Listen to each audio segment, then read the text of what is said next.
How about now? Everyone, if I'm sorry, if you weren't hearing me before, maybe you can. I've heard you perfectly since you started. You've heard me perfectly fine. Okay. I think there's some feedback because some people aren't muted in our room. Definitely feedback. But your screen is frozen. We got, yes, I have a yes. You can hear me now. Okay.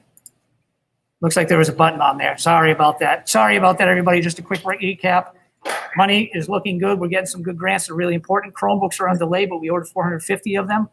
Fiscal year state budget, we're getting the Chapter 70. We have our local budgets passed, plus any inflation. The time on learning. You can't do just 8 to 10. Students can't just do 8 to 10. It needs to be a full day. It did get reduced down, so it doesn't need to be the exact number of hours we used to do. For elementary, it's dropped down to 850, middle school and high school, 935. The student days, which we were just talking about, it was 180. That's what we've always had. We're very thankful that the state made that adjustment for us, and the commissioner and Department of Elementary Secondary Ed saw fit to have that in there. We need that time because, again, any model that we're going to talk about tonight that we see as viable is going to require some type of remote learning. We know what that looked like in the spring when we were building a plane in the air. We know that this fall, because we'll have time to do professional development, we've gone through it. We want the students to have the best learning experience remotely as possible. So we're going to use those days to go over all of the new protocols that have to be in place to maintain safety. And in addition to that, there's going to be a tremendous amount of time spent on developing online platforms and how that works, and so it can be interactive. And we'll talk a lot more about that in a little bit. Fall athletics, that decision is going to be made shortly. It's not looking super positive when you think about the logistics. You can't put a team of 120 cross-country runners that we had last year. You can't put them on buses. I mean, 27 students on a bus, that'd be 5 buses going, and that's just one sport. And that's in addition to all the other obvious pieces about coming to close contact and not being part of that, not staying outside that range. Community education, this one I shared with the employees today. Community education, we've had a few issues with, and we're no longer going to run community education. So if someone wants to run a camp, if someone wants to run a whatever it may be, they can go ahead, they can rent out the space, they can get their own liability insurance, and they'll be able to go ahead and do that. But we don't have personnel. As you know, we're down a person in our office that we're trying not to fill. And we just don't have the personnel in place to deal with all that paperwork. And in addition to that, we have had claims against community ed because the Kentucky pays those people when they run. They pay those folks. So we've had claims against us for unemployment, even though it's not really ours. Like, we're the middleman, but because it came from us, we're responsible. So we are getting out of that business. We had Chairwoman Trotta, myself, Mr. Conway, Mr. Konitz, and Mr. Seymour. We met with the Pennacook and Abenaki people, specifically with Sagamore Pulio and the Sagamore Squaw Pulio. It was an excellent meeting. It was a very, very good meeting. Madam Chair, would you agree with that? And we very much look forward to when we get to that, we'll share with you what their thoughts were. But I thought it was a very productive meeting. And that is what I have for you in terms of news. Great. Thank you very much. Great. You're welcome. Thank you very much Thank you very much for that. Now we are on to, And does anyone have any questions? does anyone have any questions about that? Okay. Okay. And now we're on for public comment. Let me remind everyone. Public comment is only going to run for 15 minutes tonight, and you each have 3 minutes. And this is not a discussion between the committee and you. It's just you're commenting on school committee business. And first person is Mike Lynch.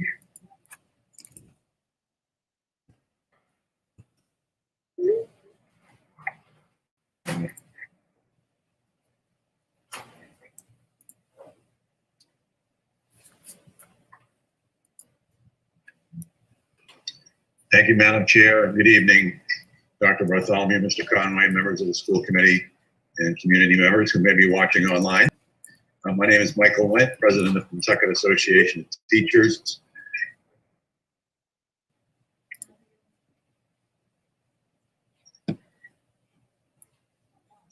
I'd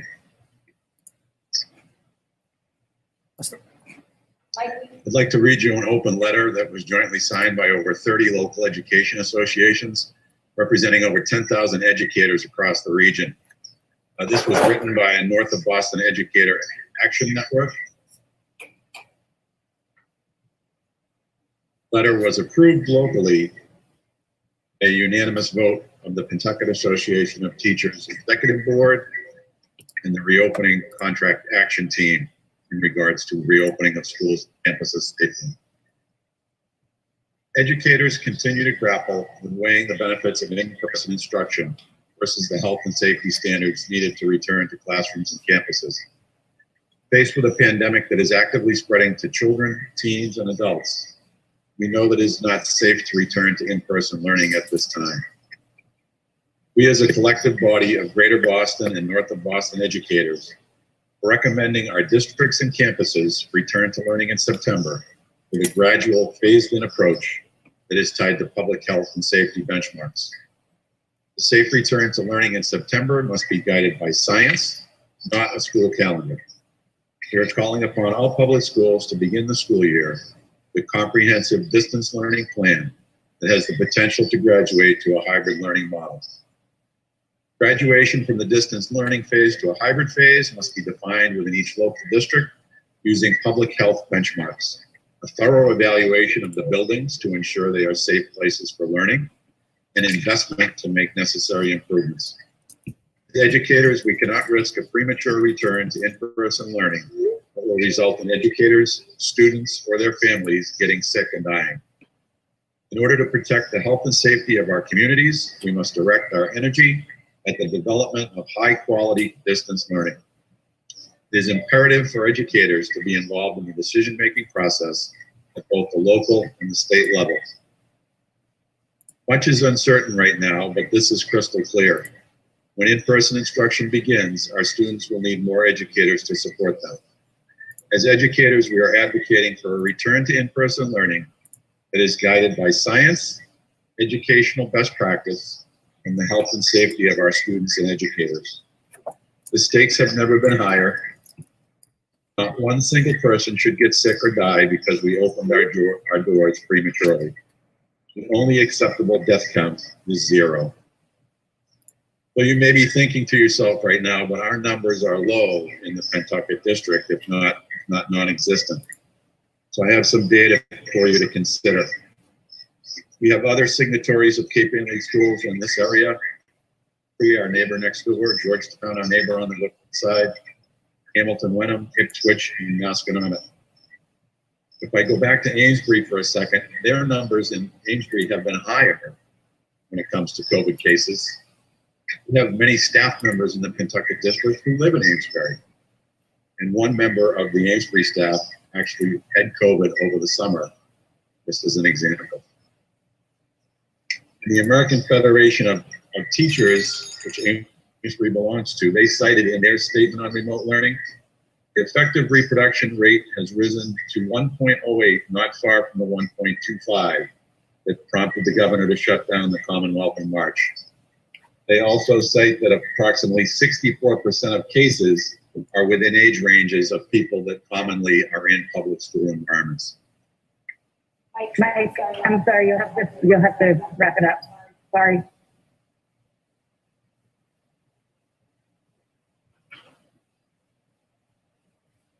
Okay.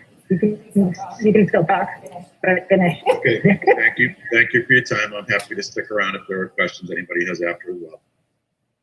Thank you, Madam Chair. Thank you. Thank you. Next we have Next we have Liz Newsy.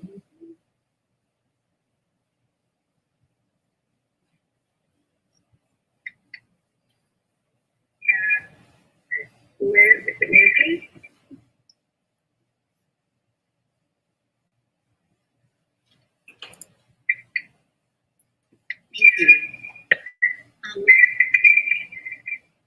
Closed School Committee.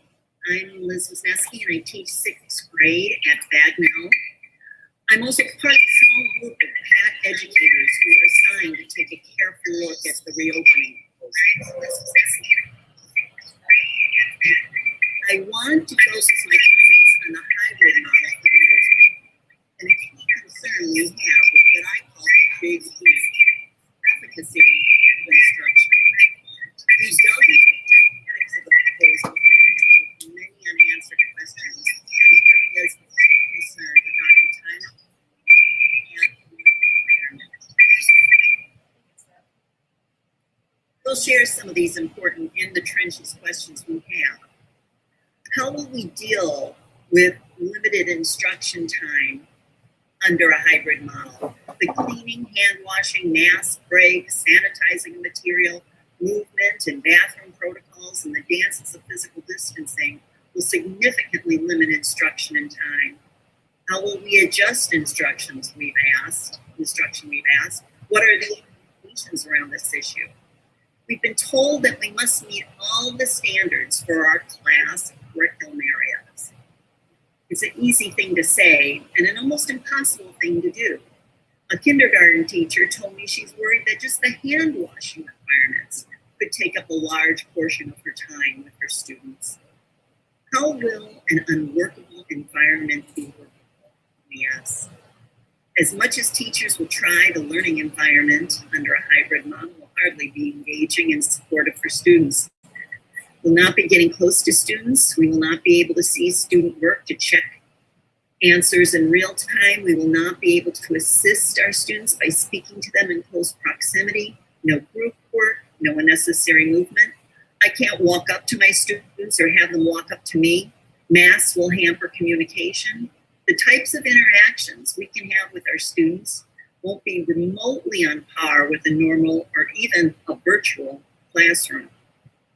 How will teachers, plan for teaching all coursework and curriculum areas both in class and remotely? Even with teachers working into the night, it will be extremely difficult to prepare for both models well. It is more than likely that the days students are in school, they'll basically be getting a form of distance learning where they happen to be seated in a space where they can see me and I can see them. Finally, our last question is, are we going to consider that teachers are human? The energy teachers use to keep students engaged with learning will instead be focused on policing students to keep them safe under a hybrid model. And we will devote a lot of energy to this work so that our students and families will be safe on our watch. We could not tolerate anything less. We wish it wasn't so. We'd like to put on some rose-colored glasses and pretend that a hybrid classroom would approximate an in-person school day. But it will not. And while a full remote plan is not right, many of us believe that it is less wrong than a hybrid. Right on time.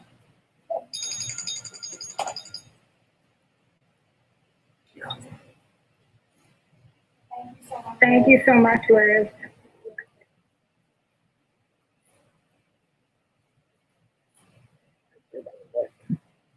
Now we will hear where is it?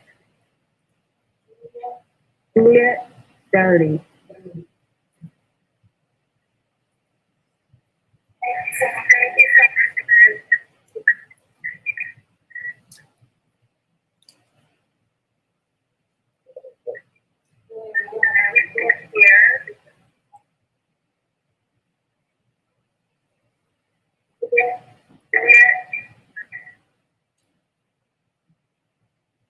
We can't hear you. Can you hear me now?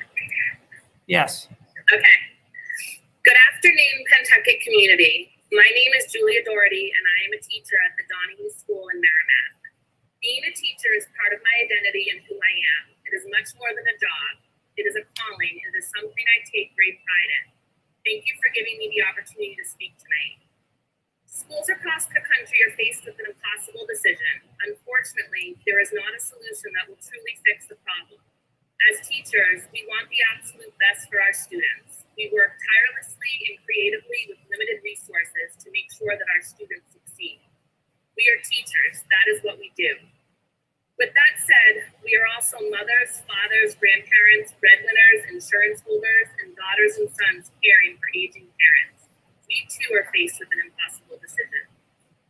I know most of you do not know me personally, but I can say with confidence that I am a flexible thinker. I thrive on challenging situations and I think outside the box.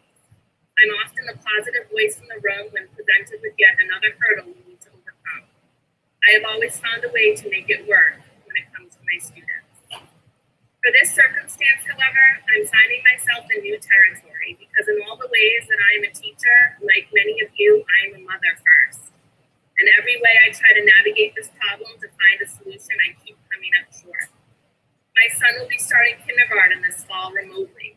My heart aches thinking of him meeting his teacher for the first time through a computer screen. But I'm also so relieved that he will be safe, along with his teachers and classmates. With that said, who will be home with him if I'm required to go into the school building each day? But before COVID, I was lucky to have my mother very involved in helping with childcare. This year, however, if I return to the classroom, that will not be an option for me. You see, like I am a mother before I am a teacher, I'm also a daughter, and my parents are 67 years old. My father is extremely high risk, and I will not be the one to put him in danger of getting sick. So where does that leave me? Where does that leave the other teachers in Pentucket that have young children? We're left to make an impossible decision. Keep our job and put our family at risk, or take a leave of absence and let our students and families down. Hybrid learning sounds positive in theory. Being able to have contact with our students and teaching them inside the walls of a school building may have some benefits, but at what expense? At the end of the day, we will not only be thinking of lesson planning, grading papers, and emailing parents, but also following complicated protocols to ensure that we do not bring home a highly contagious and dangerous virus to our families. It's a lot. It's overwhelming. When I found out that even if we do start remote learning in September, teachers would be expected to be in the building 5 days a week, I was upset. Under this plan, our students are home safe, but the teachers are expected to send their own children to an emergency child care center. That is where I draw the line, when my child's health and well-being is being put at risk. That is where my passion and fear become a job, and I'm left with a thoughtful decision. It seems to most like an easy choice, family over job, but I assure you it's not easy. Over 40% of the teachers in our district have children under 17 at home. Almost done. Before you make your vote tonight, I urge you to consider us in the position that we are in. You have a plan if 40% of the teaching staff are forced to take a leave of absence because they do not live here for their children. My school means the world to me. But my children and my family always come first. Thank you. Thank you very much, Julia.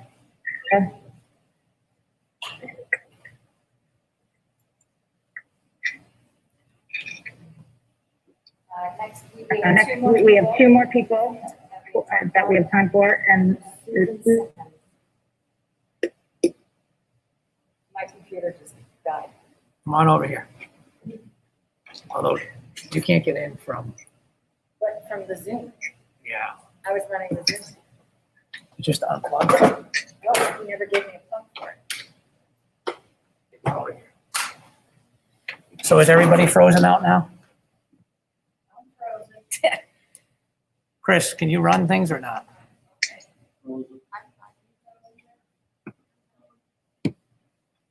I'm gonna leave, you log in as you. You want to use my computer? Who's got the charger? I'm good at charging. Right there.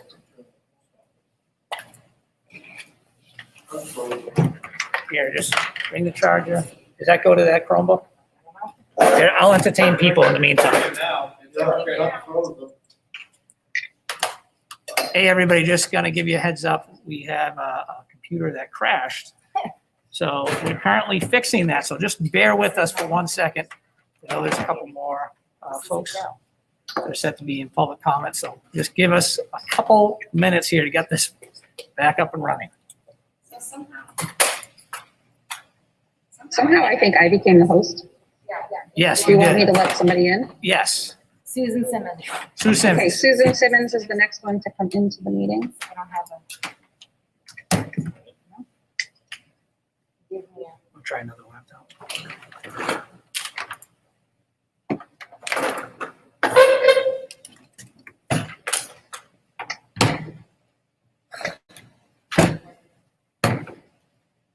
I have, I have another Chromebook. Yeah. Well, because my computer didn't work here, so then we get to set me up with this.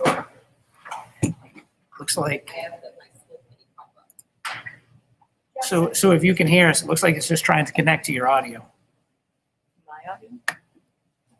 Susan's audio. Can you hear us, Susan?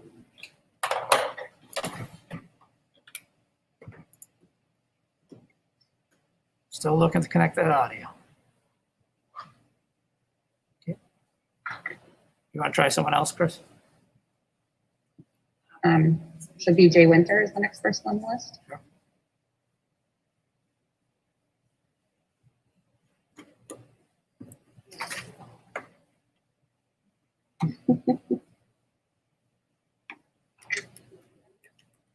Yep.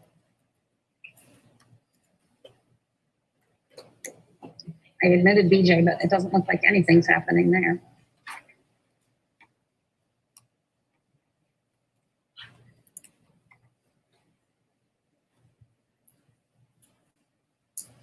Want me to go to the next one? Yeah, sure. See if someone can. So Susan Jocelyn. Is it still live streaming? It may have something to do with this sudden burst. This may have something to do with that sudden burst of. What do we get? The tornado, you mean? Yeah. Hopefully not. So I've let 3 people in and nobody showed up. So I'm thinking there's an issue. Okay. If you're, Yes. This is on. so for those of you watching on live stream, just give us 1 second. We'll be back once we get this up and running. Our apologies.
All right, folks, we're back. I just wanted to let you know, because Ms. Trotta had to go, her computer failed, and Ms. Redding tried to take over for her. The transfer didn't work for the people waiting in line, so our apologies. I don't know, I think,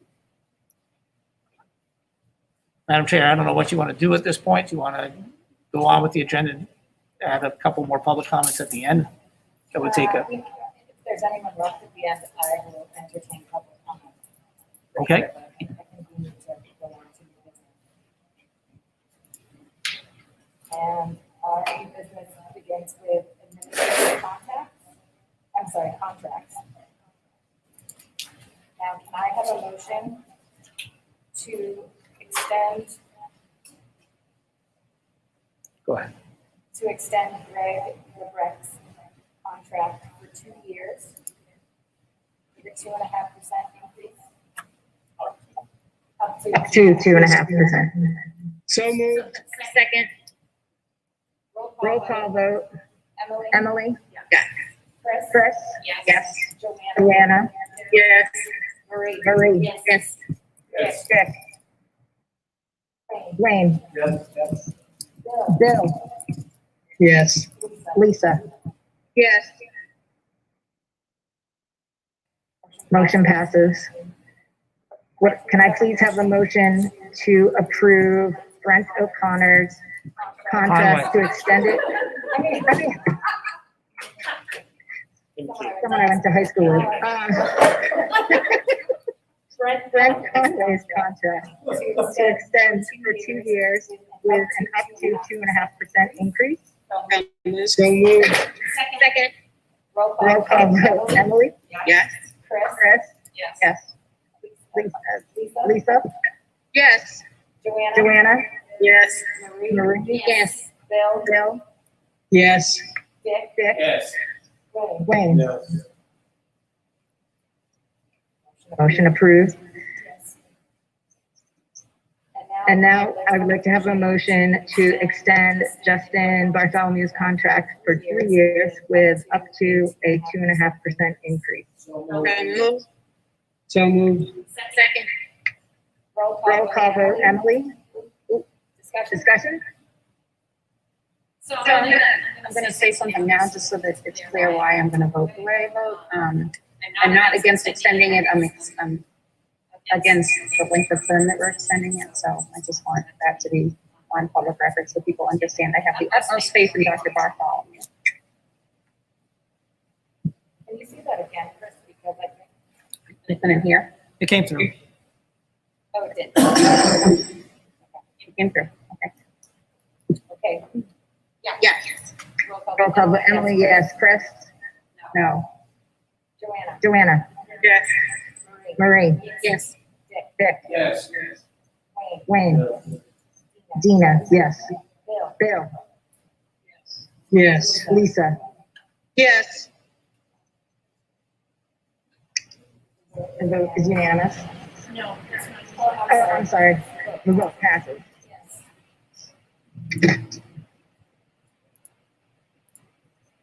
So now we're going to go through the COVID-19 updates for fiscal year 21. Dr. B.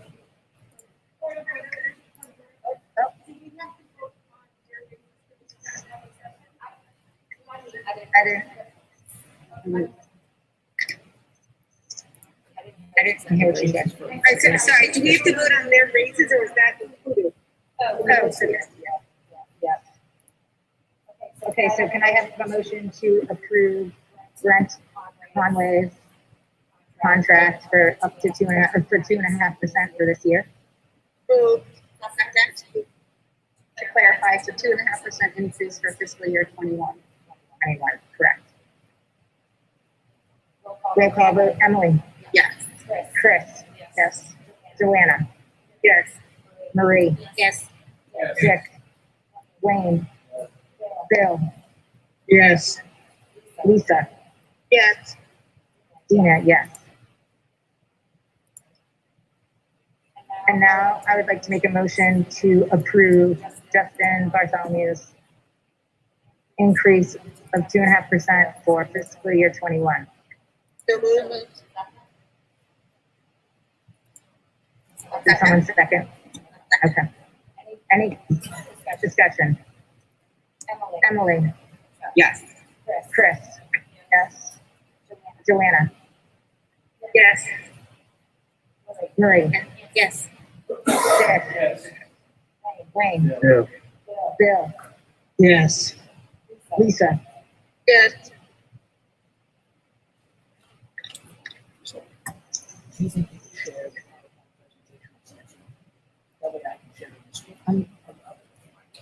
I'm not on my computer.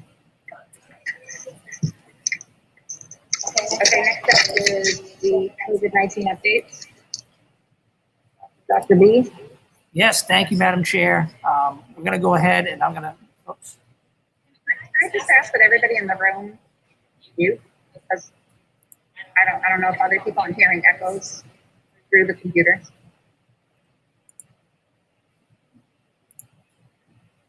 All right, I think good. Everybody's good now. We're sounding good. Perfect. So thank you very much, Madam Chair. I'm going to attempt again to share my screen so you can see. We're going to first talk about transportation.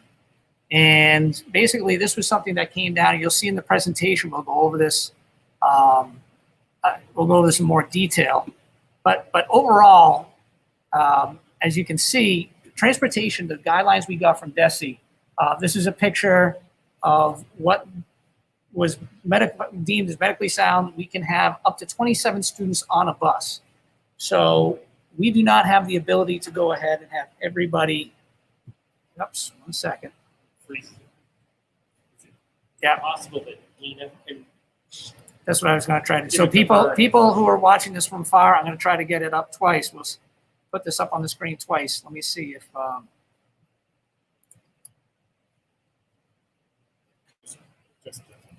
it's not going to. It's not. Okay. Well, we're going to have to find a way to do this because I can show it so everybody on the school committee can see it, but everybody in the audience cannot.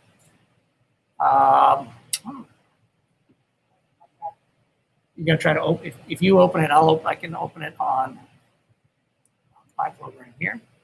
So, awesome. Yeah, she opens it. Or Just has Justin, her maybe you could just primary have it available to the public. Yeah, absolutely. On our Sure. website after. Yep, absolutely. The entire plan is going to be available afterwards.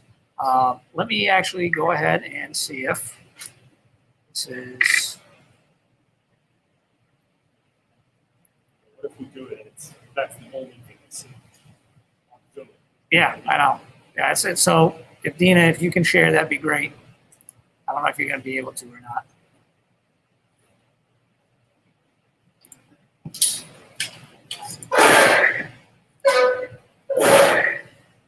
So I'll just go over this so the school committee can see this. I'll share this with the public as soon as this is done. But really what you see up on your screen right now is just the transportation. So we are able to do transportation if we have half the students or a quarter of the students, but we are not able to do the transportation if we go beyond that. If we do 100%, we would necessitate multiple bus routes going back and forth. I'd like to thank all the parents who submitted the responses to that survey. It was very, very helpful. We have 53.4% of our student population that needs buses. The rules are one student to a seat unless they're related. So in my instance, I have 3 girls. 2 of them would both be on the middle school, high school bus. They could sit together, but if they're not related, they only 1 to a seat. And that is how that transportation part works. Any questions? Oh, go ahead, Greg. Question on that transportation. I wanted to see a couple actual numbers. I'm not sure if that helps anybody. Your survey has 1,243 students indicating that they would ride on the bus, which is less than the 1,608 we have this year, which is understandable. People who want to bring their kids back, probably a lot of them would like to drive. Based upon our current routes and the number of buses we have available to us, that if the 1,243 children came every day, it would be about 15 students per bus. Like you said, there's a couple routes, the elementary school, we'd have to tweak a little bit, but we wouldn't come close to the 27 if we did a hybrid model. And again, I think those numbers were huge, and I can't thank the community enough. They responded very quickly when we talked about the the need to get more numbers. We were at 1,400. We had over 2,300 responses, which was fabulous. So thank you so much for that. And just as a point of note, if you're hearing that background noise, we are all here in the high school cafeteria. The air conditioning is attempting to go on and off, and we know how that works. So that was the update on the transportation. Mr. Hodges, yeah, go ahead. Question. Did we last year, before the pandemic, have any buses operating at full capacity? Yes. We did. So the answer to that question is at least one, but maybe one bus at full capacity. How do we go from 50%? We had two elementary buses to accomplish that 50%? No, but there are other accompanying bus routes. For example, the two bus routes that were at capacity of Run 17 in Groveland and Run 1 in Merrimack, they both had 70 students on the bus, which is fairly close to a thing. But there are other bus runs in Merrimack that have 30, 37, and there are ones in Groveland that have 42, 41. We would just adjust a few bus stops on the run to move some of those people off the high thing. And their bus runs may become a little bit longer, by 5 minutes or so, but we would take that shift to get the number down to a number that works. Thank you. You're welcome. Okay, so next on there, the financials. I talked a lot about the grants, and I spoke earlier in my superintendent's comments, but for those of you who weren't able to hear that, we do have funds of $204,000 that we got from the CARES Act, and when we had the most recent, the $225 per student. All of that money, as I mentioned, is earmarked for any COVID expenses. The $225 per student must be spent by the end of December. And the other amount needs to be spent by the end of the fiscal year. So financially, with the state budget, we are looking to get our Chapter 70 money. It's going to be level plus any additional that we get for COLA or inflation.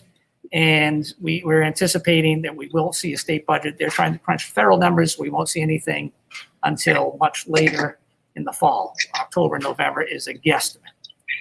The brief review of the guidance plan, I'm actually going to talk about that in my presentation. The mask, however, is a big deal, and that's up here for a discuss and approve. So I spoke with our attorney because the question came to me from several parents. There were multiple questions, and I shared this. I got this message about, and I sent it into the state about our masks, the clear shields. Are those appropriate in place of regular masks? And the answer to that is they are not, no.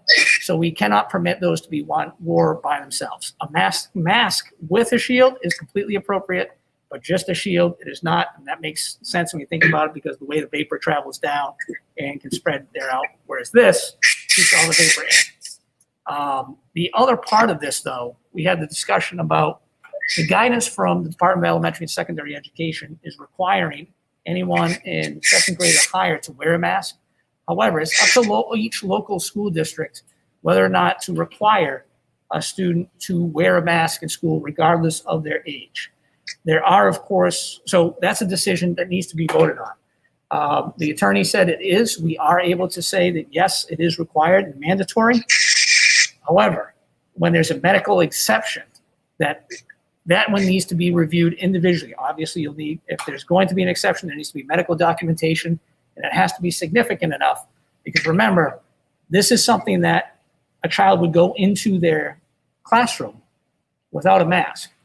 So it might be something we work through an alternative plan with the family. But those families absolutely have the right to go ahead and provide that type of access to. Right? We'll take soup. I think you got.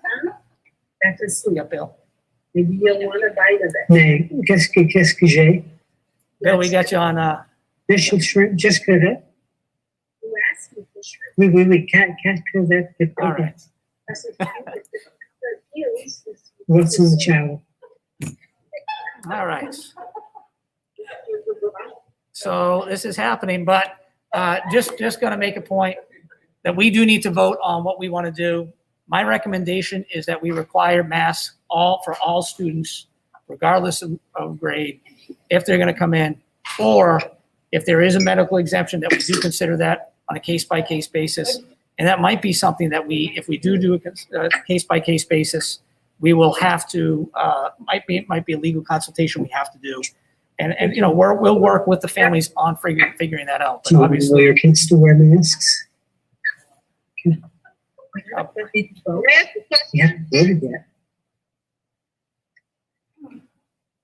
so that's what I have for you on the mask, Madam Chair. Can I have a question? Sure. Yes. Going back to the transportation, are we planning on adding bus drivers, removing bus drivers, or keeping the same and just reworking the bus stops? So transportation will be keeping the same, and we'd adjust the routes. Okay, thank you. You're welcome. Any other questions? So this is a discuss and approve on the masks. Does anyone have any questions? I'll just make a motion to vote. I do So have the a motion on the question. floor is to require masks in school. I do have a question. Bill has a question. Go ahead, Bill. I think the latest studies that I've seen talk about grades 1K and 3K not necessarily having the same risk factors as grades 2 to 12 for masks. And how does this policy affect, say, a first grader, a kindergartner, or a preschooler? Yeah, so because they're gonna be,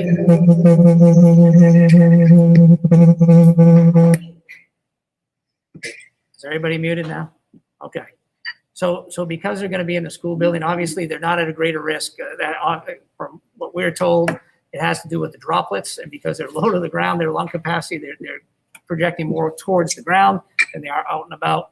But for purposes of safety and cleanliness, this would be pre-K through any student that comes in, unless there's a medical exemption, would be required to wear a mask.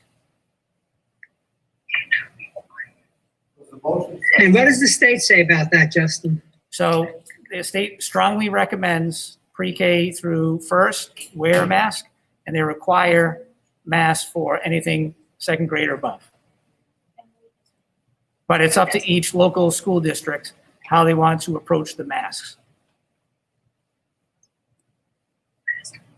Emily?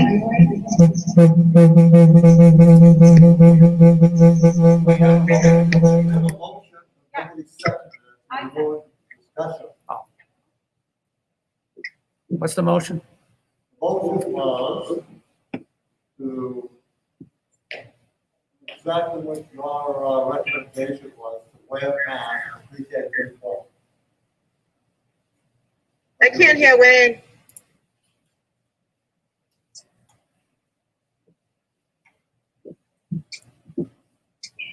Say it again, Wayne. Can you hear me now, Lisa? Yeah. I want to go along with the recommendation of Dr. Bartholomew, and that is to all Pawtucket Regional students from pre-K through 12 wear masks with a exception that would go to the superintendent and handled by data, person-to-person case. Or his or her designee. Cannot remove the mask. Yes.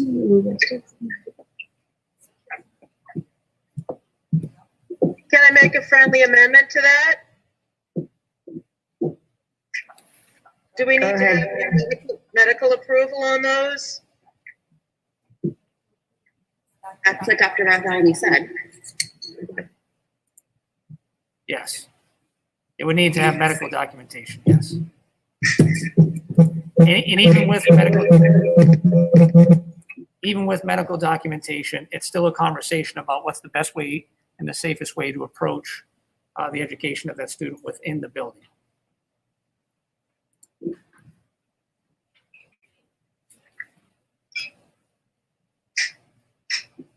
Emily. So I am absolutely in favor of this motion.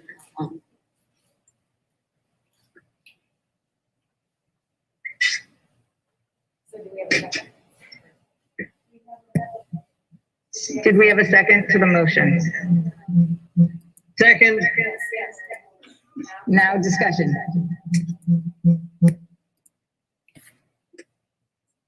Any discussion? Roll call vote. Wait, look, I saw a hand wave. Emily? Oh, Lisa had a, Oh, sorry, Lisa. I'm still concerned about having the kids return to school at all. Because COVID is still very much around. yeah, that's gonna be the next part that we get into the second half of it, yes. I mean, what, are we gonna have an option for people that are high risk and cannot return to school? Lisa, that's gonna be discussed in our next section. Okay, as long as it's discussed, okay. I think we should vote on the motion. We still have discussion. Joanna, then Chris. Oh, you didn't. Oh, Chris. So I think what we're voting on right now is if students come back into the building, we're going to require everybody to wear a mask. At this point, we're not determining whether we're coming back in person. We're just putting a threshold to make sure that if that is the case, all students, unless there's medical documentation accepted by the district, will be required to wear masks in school. That's correct. That's correct.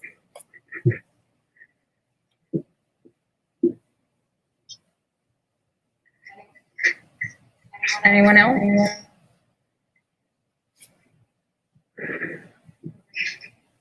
Marie? So Chris just said all students. I just want to clarify that students and staff personnel in the building, or it's just students right now. It's staff, all staff as well. That's what I thought. Okay, Anyone, thank you. anyone in the building is required to wear a mask. Good point. Does the motion say that?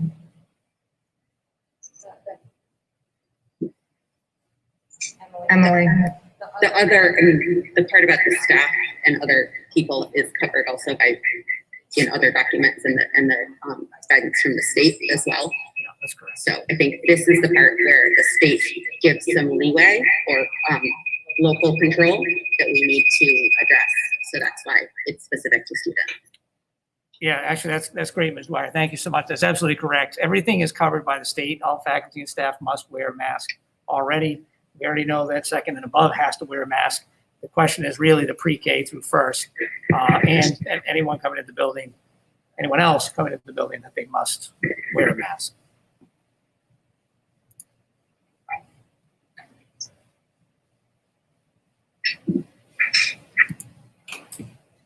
I still have I have a question.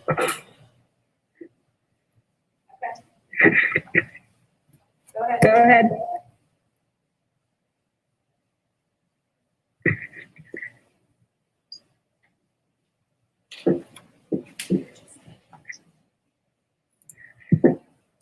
Lisa, go ahead. My question is, this includes not just like in school buildings, but on school grounds, in the buses, things like that. Yeah, all that gets covered by the state's guidance on protocols when you need to wear masks, even for, they talk about health and PE, which PE has to be held outside, can't be inside. On school grounds, so if we're a certain distance apart, just it's the same rules that we've been somewhat indoctrinated with, that 6 feet. You don't have to, if you can maintain social distance, you don't need to outside, but inside the building, you're being asked to wear it unless it's what they refer to as a mask break. And when you have a mask break, you have to be 6 feet apart. Thank you. Sure thing. Okay, so do we have any more comments or questions?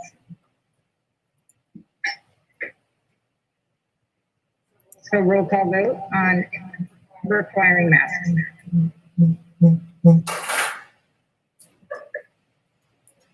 Emily? Yes. Chris?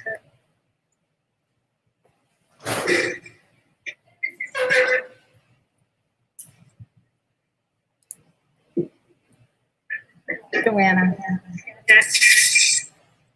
Dick, Wayne, Marie, Yes. Dina, yes. Lisa, Yes. Bill, Yes. I'm not sure.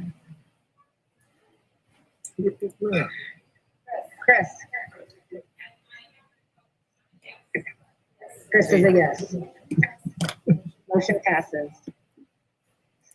So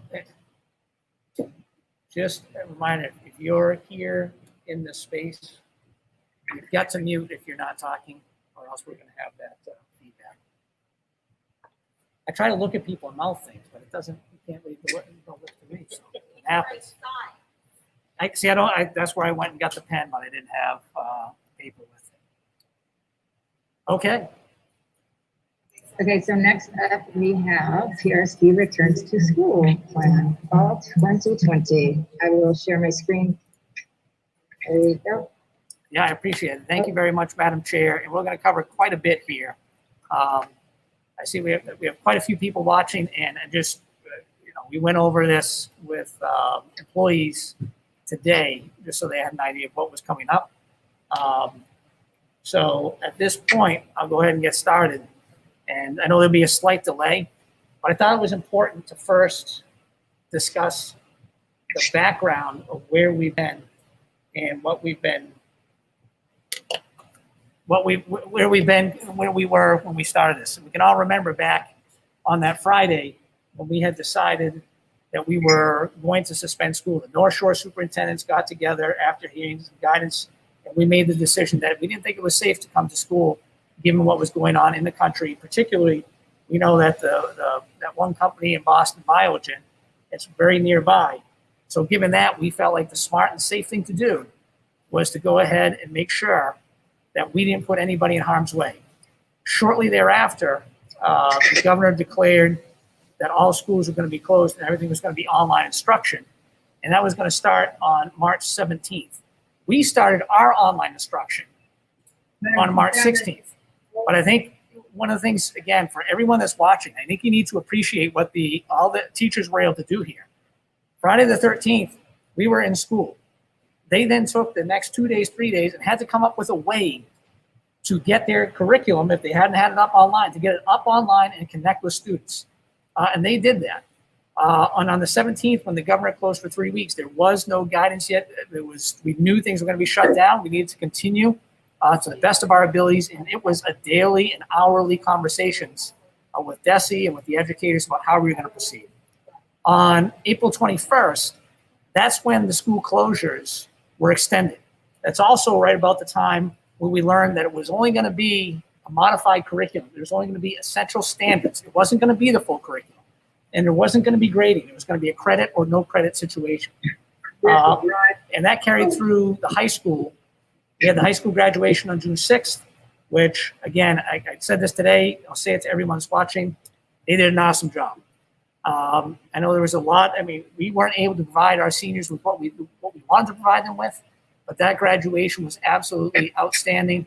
And we've heard from other schools who have done their graduations this month.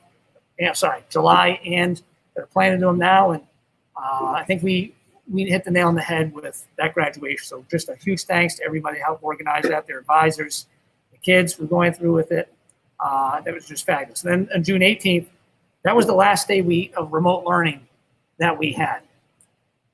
So after that, I wanted to share with you, this seems like some stuff, everything comes quickly. You just saw the background in those timelines. So June 6th is when we get high schoolers graduate. June 5th is when we got our first guidance. And that first guidance was, here are the items you need to have in order to open your school safely. And they wanted us to have that because at the time there was a huge fear that there would not be enough PPE in stock. And they wanted us to get those orders in. So we went and did that. We actually ordered $115,000 worth of materials. And that same day, we received the initial summer school guidance. That was going to be for extended school year students. 20 days later, on June 25th, the Boston Globe broke with the initial fall guidance. We got it shortly thereafter. Not the ideal situation to get it. Not the ideal situation to get it on after it's out in the papers, but that's how it worked. And from there, everyone did a fabulous job. And I'm just going to thank all of the 82 volunteers, students, teachers, administrators, custodial staff, central office folks, receptionists, parents, everyone that was involved with those plans, looking at each school and looking at that guidance and saying, okay, if we apply that guidance to our schools, can we open up? And the initial fall guidance, it was be at 3 feet, and to open up the school building with 3 feet. That was a real challenge. And we'll get to that in a little bit. July 17th is when we get the protocols, which is pretty lengthy. It's a good document. Goes through all the what ifs. If someone has COVID, if someone is displaying symptoms, how do we deal with that within the school if we're in school? On the 22nd was a document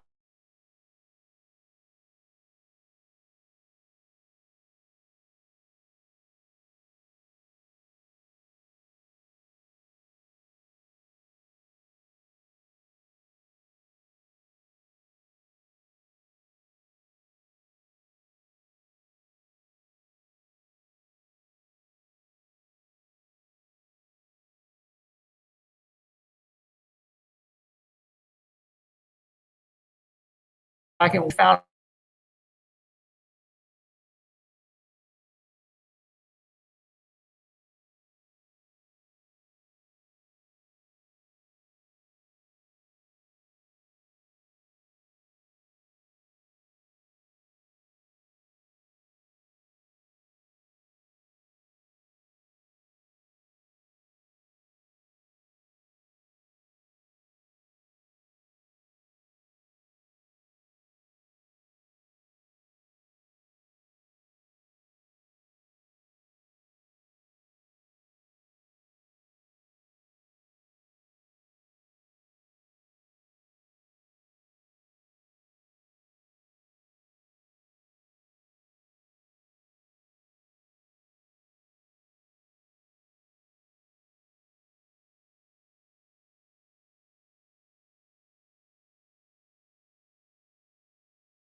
Now there is. Should be audio back on. Okay. So overall, the message is you can see we end school on June 18th. And for everyone who was wondering what's going on, within the last month, it's been just a huge trough of different guidance that we've had to look at, figure out what's the best approach, how do we make this work. In addition to that, if we look at the next slide, you can see that there was this whole idea that we needed to do that feasibility study for a full return. And that was submitted last week, but that was due on the 31st. And the reality was a full return at 3 feet was not feasible for us. We could do it. It would be a very significant expense. We would have to hire quite a few extra personnel. We'd have to have a lot of shelters outside, additional space, particularly for Bagnell and the middle school and high school. And lunch here in the middle school and high school was a huge issue. So that really was not a feasible piece. The reason why we're meeting tonight because it's regular schedule, but the reason why you have to make a decision this evening is because on the 10th, next Monday, I have to submit to the state our plan, which is which covers a lot. You'll see it in a little bit. It covers a full spectrum of possibilities, and then a sheet that says this is the one we're going to go with, or we're hoping to go with to start the year. As I mentioned, and you can see it here, what we decide tonight is not etched in stone. Everything is always going to be dependent on what happens with the virus.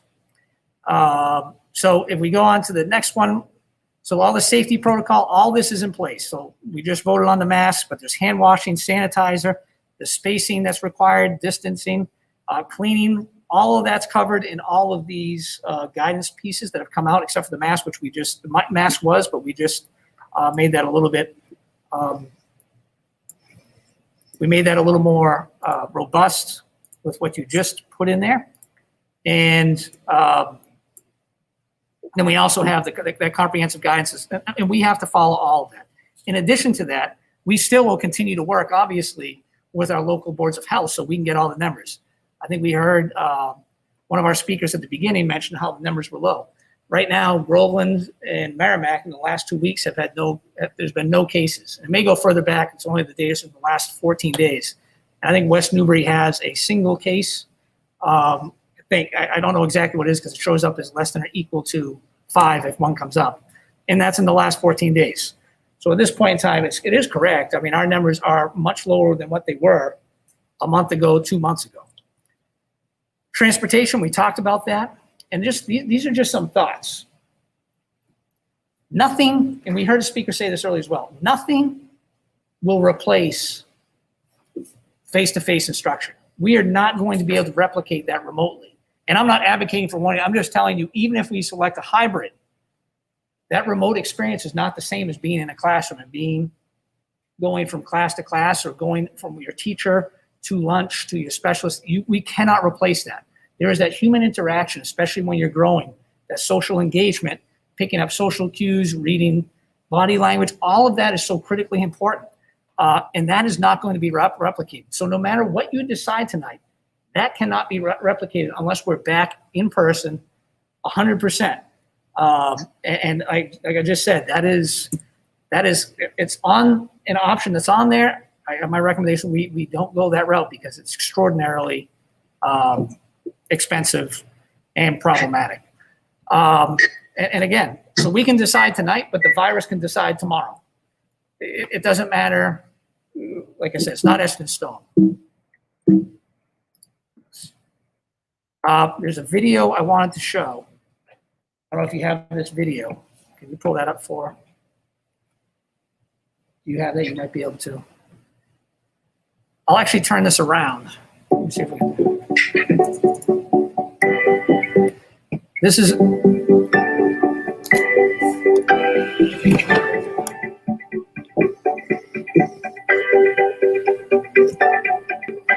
When we look at how things are going related to COVID-19 in the state of Massachusetts, we actually have a lot to be optimistic about. We've done a phenomenal job of getting our rates of transmission down.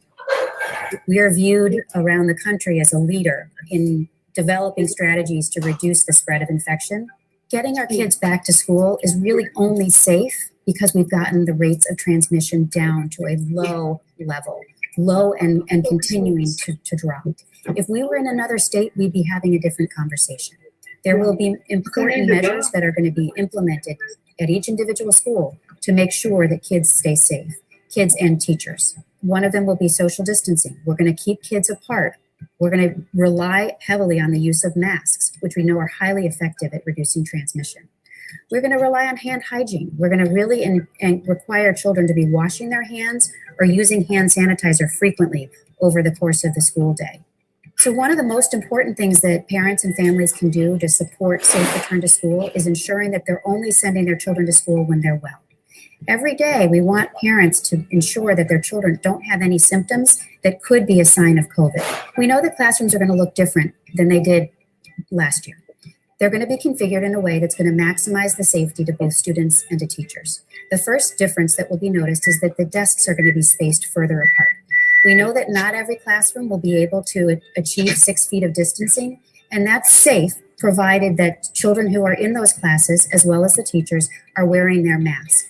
In addition, they're all going to be facing forward because we know that sideways transmission is rare. And with those strategies in place, distances shorter than 6 feet can still be done safely. So because of what we've learned about the virus itself, we feel comfortable that the plans that have been outlined are a safe and effective way for our children to return to school this fall. I'm an infectious disease physician, but I'm also a mom, and there is nothing more important to me than the safety of my kids. I really believe that we're putting together strategies that are going to protect our kids and the educators in the classroom to make it safe for them to go back to school.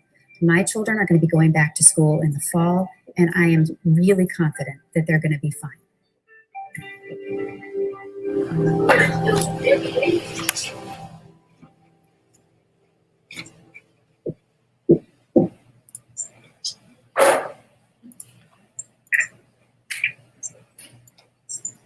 So I appreciate, if you're in the audience, you watch that, it freezes, I apologize. Again, we're streaming with what we can. But for everybody, all of our school committee members, I show that came to us from the DESE.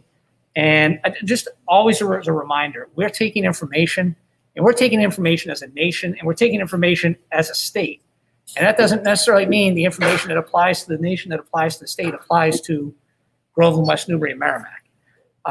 One thing, again, that I just want to put out there, doesn't matter what decision we make.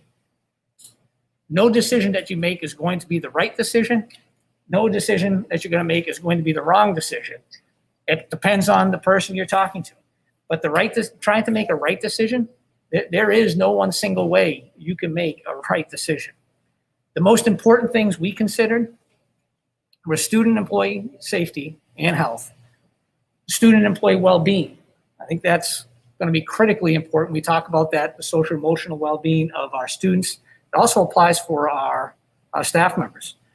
What are the home environments that our children are coming to us from? Because that's where they're going to be spending the time when they're remote. And again, they're going to be remote. At some level, they are going to be remote. The academic environments, what do those look like in our classrooms, in the models that were discussed? What do those look like at home? Academic progress, how is that going to be achieved? And academic progress, we are required to go through the full curriculum. That's not something that we can negotiate. It's not essential standards. It's the full curriculum this year. And I mean, I think we can fully expect, or should fully expect, that the Department of Elementary and Secondary Ed could potentially audit us and come and look to see what are we actually providing for instruction. And then another big consideration is our high needs special education students who are in our district programs. These are children who need to have our services, and doing that remotely is sometimes impossible. So those are all the factors that we were considering. So here's the whole spectrum. There's everything you can see on the far left here to a stay-at-home order. That's what we experienced when the governor shut things down for the 3 weeks. Yeah, if you want to put it up so they can see it. Everyone right now so as a stay-at-home order, that's what the governor put us in. That's where everybody's at home. Full remote learning, we'll talk about in more detail, but basically that's the students at home, and all employees are at work. The quarter stage, that's 25% of students coming in each day, and that'd be for over 4 days. And that's for orientation, so that they understand what their school year is going to look like, what the safety protocols are going to be, what's needed to run school safely, how they have to act safely in order to get through those first 4 days. And that is, again, 25% on Tuesday, 25% on Wednesday, 25% Thursday, and the remaining 25% on Friday. The 50% hybrid model, we'll look at that as well, but that's half the students twice a week, the other half the other 2 days. But it's not redundancy. It's not repeating the curriculum. Like, the curriculum has to proceed. Again, curriculum has to be completed for the year. You can't just complete half of it because it's a 50% hybrid. The 100% hybrid model, that is the feasibility study that was done, that was submitted to us by each of the schools. And we know that's problematic. That's at the 3 feet. And just for so you know, all the other models, they're at 6 feet or more. And then 100% normal, and that's what we want. Virus-free, and we're able to just run our regular school day. So then there's our staged in approach. So to start the year, we're looking to do 11 days of professional development. So the day after Labor Day, those 4 days are the days that will be 1/4 of the students. And that's an orientation type. And our recommendation would be on September 14th, we go for the 50% hybrid model, which is 3 days remote, 2 days in person. Mondays, those are planning days. Tuesday and Thursday would be Group A. Wednesday and Friday would be Group B. And if you're in one of the special education district programs, you are here 5 days a week. So just to break down what those orders look like, what all these look like. Stay-at-home order, that is fully remote for everybody, and there's nobody in any of the buildings or the offices. One of the big questions that comes up, and I hope there's some parents. We have that community meeting tomorrow at 6, and I'll be talking about this quite a bit because, again, no matter what, there's going to be remote learning. When we did remote learning in the spring, that remote learning was done on the fly. And I know I've said that dozens of times, but this remote learning, it's going to be, attendance is taken all of classes. So students don't get to bow out. There's schedules. They'll follow the schedule. They'll follow those schedules, and they'll have to go through and go to all their classes. It's a regular school day schedule. It is not a, hey, I'm done at 10 o'clock or 11 o'clock. We talked about that earlier. The curriculum is full, the platform. So we are going to spend a tremendous amount of time giving teachers time to work with the platform so everyone is on board of how to effectively develop, deliver, and assess the curriculum digitally. And assignments have to be graded. So last year it was a credit or no credit. This year it would be fully, everything is graded. And students have to be assessed. So those are very big differences. The full remote learning is different from the stay-at-home order because here the students are at home, the employees are at work, it's a full day. And again, we're using the platforms, and the middle school and high school are going to follow their schedules. Mr. Conway, do you want to talk about the full remote plan? Let me into the studio. Oh, sorry. I'm not on Zoom, so. Yep, 1 second.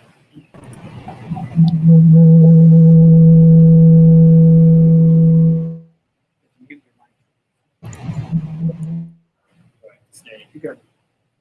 You hear me? So I'm gonna.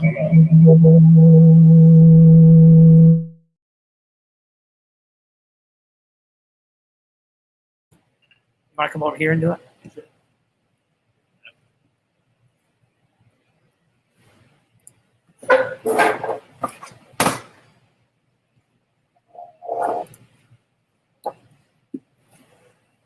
So in a full remote plan, and I think as Dr. Bartholomew alluded to,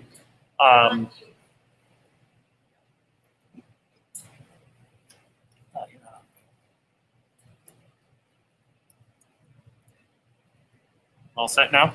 You hear me now? No, they can hear you there, but they can't hear you here. There we go. There we go. All right.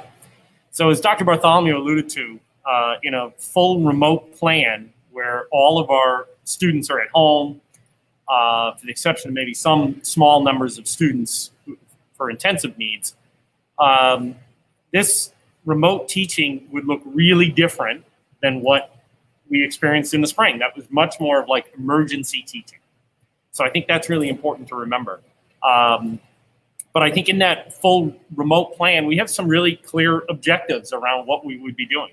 And we have a lot of professional development that we'll be providing the teachers in the 7 days in August prior to some of those orientation days. We're going to work with some folks from some other districts around here on some of the tools that would make the learning a lot more interactive. The bottom line is we'd have schedules and students would be expected to attend class. Whereas last spring, we had a lot of flexibility about how students engage. Students would have to be present and they'd have to be engaging. They'd have to complete assignments, they'd be assessed, much of what Dr. Bartholomew talked about. And it would be really engaging. The content would be continuous. It wouldn't be repeating old curriculum. So it would mirror our regular curriculum that we would move forward with. So, right, and we use two phrases in this. We use synchronous and asynchronous. Synchronous means live teaching, so that the teacher is behind a screen, the students are in Google Meet, and the teacher is teaching. Hopefully they're all muted, but there's a feedback, and you can visually see them in the class. They're synchronous. Asynchronous would be they're provided information, whether it's a video, it might be a video of the teacher, or it might be a video they may use. It may be a text, information where they can do more of a control of that timing. So those two components would be used, but what we have up here is a schedule that talks about the synchronous instructional blocks. So in an elementary schedule, you'd have three blocks a day. The morning meeting would be to get everyone together, and it would be at that point to sort of set the schedule for the day, be some social emotional learning as well, and then you'd have an academic block in the first, and then you have another academic block. And then in the afternoon, you'd have supplemental or small groups. It's more specific, planned out as far as the content and when that all happens, but that's all staged out that way. Try to stagger the times so that families can do that, and not have kids sitting in front of a computer in a screen for continuous hours on end. Try to break it up a little bit. There would be work they'd have to do after that. So, not that one. All right, here we go. We would have specials as well, so we'd have a setup for students to work through specials if they were in a full remote plan. And then we'd have a high school. So this is a sample schedule of a high school where they'd have 4 classes, periods 1 through 4 one day, and then classes after that on the next day. And they'd move through those in 45-minute increments of classes with short breaks afterwards in the morning. And then in the afternoon, teachers would have time where they'd be working for up to a total hour with small groups to either review sessions, see more students, and be able to get back and do more of that. There would be independent follow-up work too that students would have to do outside of this. But in that afternoon, students could be doing small groups together, working collaboratively as well, and that would be set up by the teacher to be able to do in the afternoon. And then also, just so you all know, and we'll talk about it here a little bit. So we're getting additional, enhancing some of the software that we have and that we're currently using so that students can go off in small groups. They can break up into small groups, and the teacher can assign them to those groups. Right. And the teacher can pop in and out to check on them to make sure that what's supposed to be getting done is getting done. So things like an enhanced version of Google, using things like Pear Deck, Nearpod, a platform of Seesaw, which would be used for pre-K to 2. So there's a lot of tools that we'll be training our folks on. We've already got them training a little bit more, but then we'll have some more coming up. So, did you have a question? No, I just couldn't see the schedule. My screen wasn't refreshing as fast as yours. Got it. Okay. The quarter stage-in days? Yeah, so I can thank you. Appreciate it if you want to. So just when you're looking at the quarter staging, that's going to be that Tuesday, Wednesday, Thursday, Friday. These don't count as instructional days. Great question from a teacher today. Are those days that we can use to assess kids?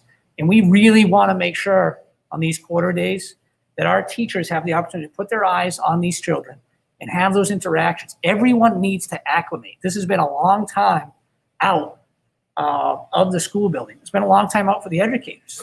So to be able to come back, for them to acclimate, work with their peers, put together the platforms, to have the students then come back, and the students also need that acclimation. We know that there's been great strides in technology that's really helped interact with students, but again, that human component has not been there. But the idea is a group of students, 25% of the students come in. If there were 24 kids in the classroom, that's 6 students. You would now have a teacher with 6 students, and that teacher is just going to go over it. Hey, in my classroom, this is how far away you have to sit. This is how often you have to go wash your hands. This is where you're going to sit. This is how you interact with each other. And then all those from start to the finish of the day, we want them to go through that so they understand everybody knows what's expected of them when they return. Yes, Mr. Hodges. It seems to me that the kids and the staff are going to need breaks. Breathing carbon dioxide all day with masks is not really an awfully healthy option. What kind of breaks and for how long and how many times a day are people going to get mask breaks? So for people, the people watching, the question was how long and for how frequently will someone get a mask break? Yeah, regardless of the state. Yeah, and the answer, you know, it's on part of it's going to be whether on a day like today where it's hot, humid, they're going to have to be more frequent. One of the things that I think we always need to remember is those students are going to be more than 6 feet apart.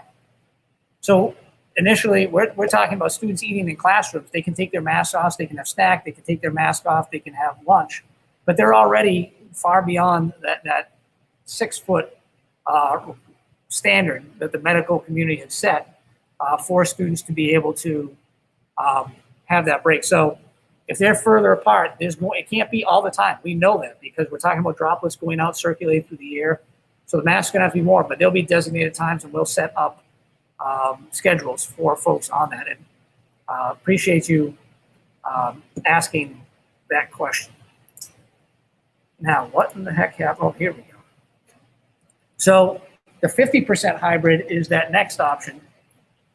And you'll see here a schedule in just a second, but the 50%, you have 2 cohorts. You have A cohort and B cohort. And it's 2 days, each student gets 2 days in front of the teacher and 2 days remote. You'll see the schedule and teachers are in class every day. Families have that option to be 100% remote. If they decide that's what they want to do for their children, they certainly can do that. And again, everyone's following schedule. Their schedule in our district programs are in 5 days a week. Here's an example schedule, Mr. Conway. Go ahead, Mr. Conway. Do you want to talk about the schedule? Sure.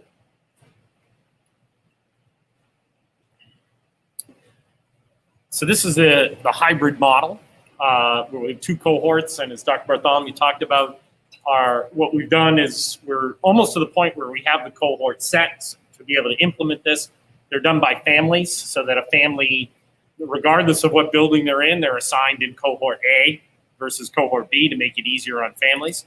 But just a visual schedule that on Monday, we've put that time aside for the teachers because we're asking them to prepare for remote learning for some students and in-person learning. So that we need more time. They need more time to be able to do that. So that's what Monday is set aside as. And then, for instance, if you're cohort A, you'd be in school on Tuesday. Well, cohort A is in school on Tuesday. Cohort B is at home, but the content is the same. What the A group is doing on Tuesday, the B group is also doing on Tuesday, but doing it remotely. And then that flips the following day, and it goes back to Thursday, it goes back and forth. There were some questions and options. Can we put the cohort A days together, have them together, and have cohort B 2 days together? And we looked at that. And what we came forward with here is that would present A lot of time off. a lot of 5 days at a time where students didn't have interaction with kids. So that what this does is this provides to make sure that they get 2 full days. It would be half the students that would be present. And when the students here are in remote learning, there's no synchronous instruction there. The teachers can't be in 2 places at once. So what we talked about in remote learning being more robust in a full remote plan, the remote learning in the hybrid schedule looks a little different, and it's more of asynchronous teaching. Whereas on Monday, there are check-ins, and there's a check-in built in there. It's not live teaching, but it's a check-in. So that's really what we built for the hybrid schedule of what that would look like. So, Dana, can I ask a question? So, what are we requiring in terms of families who decide if we went with a hybrid model?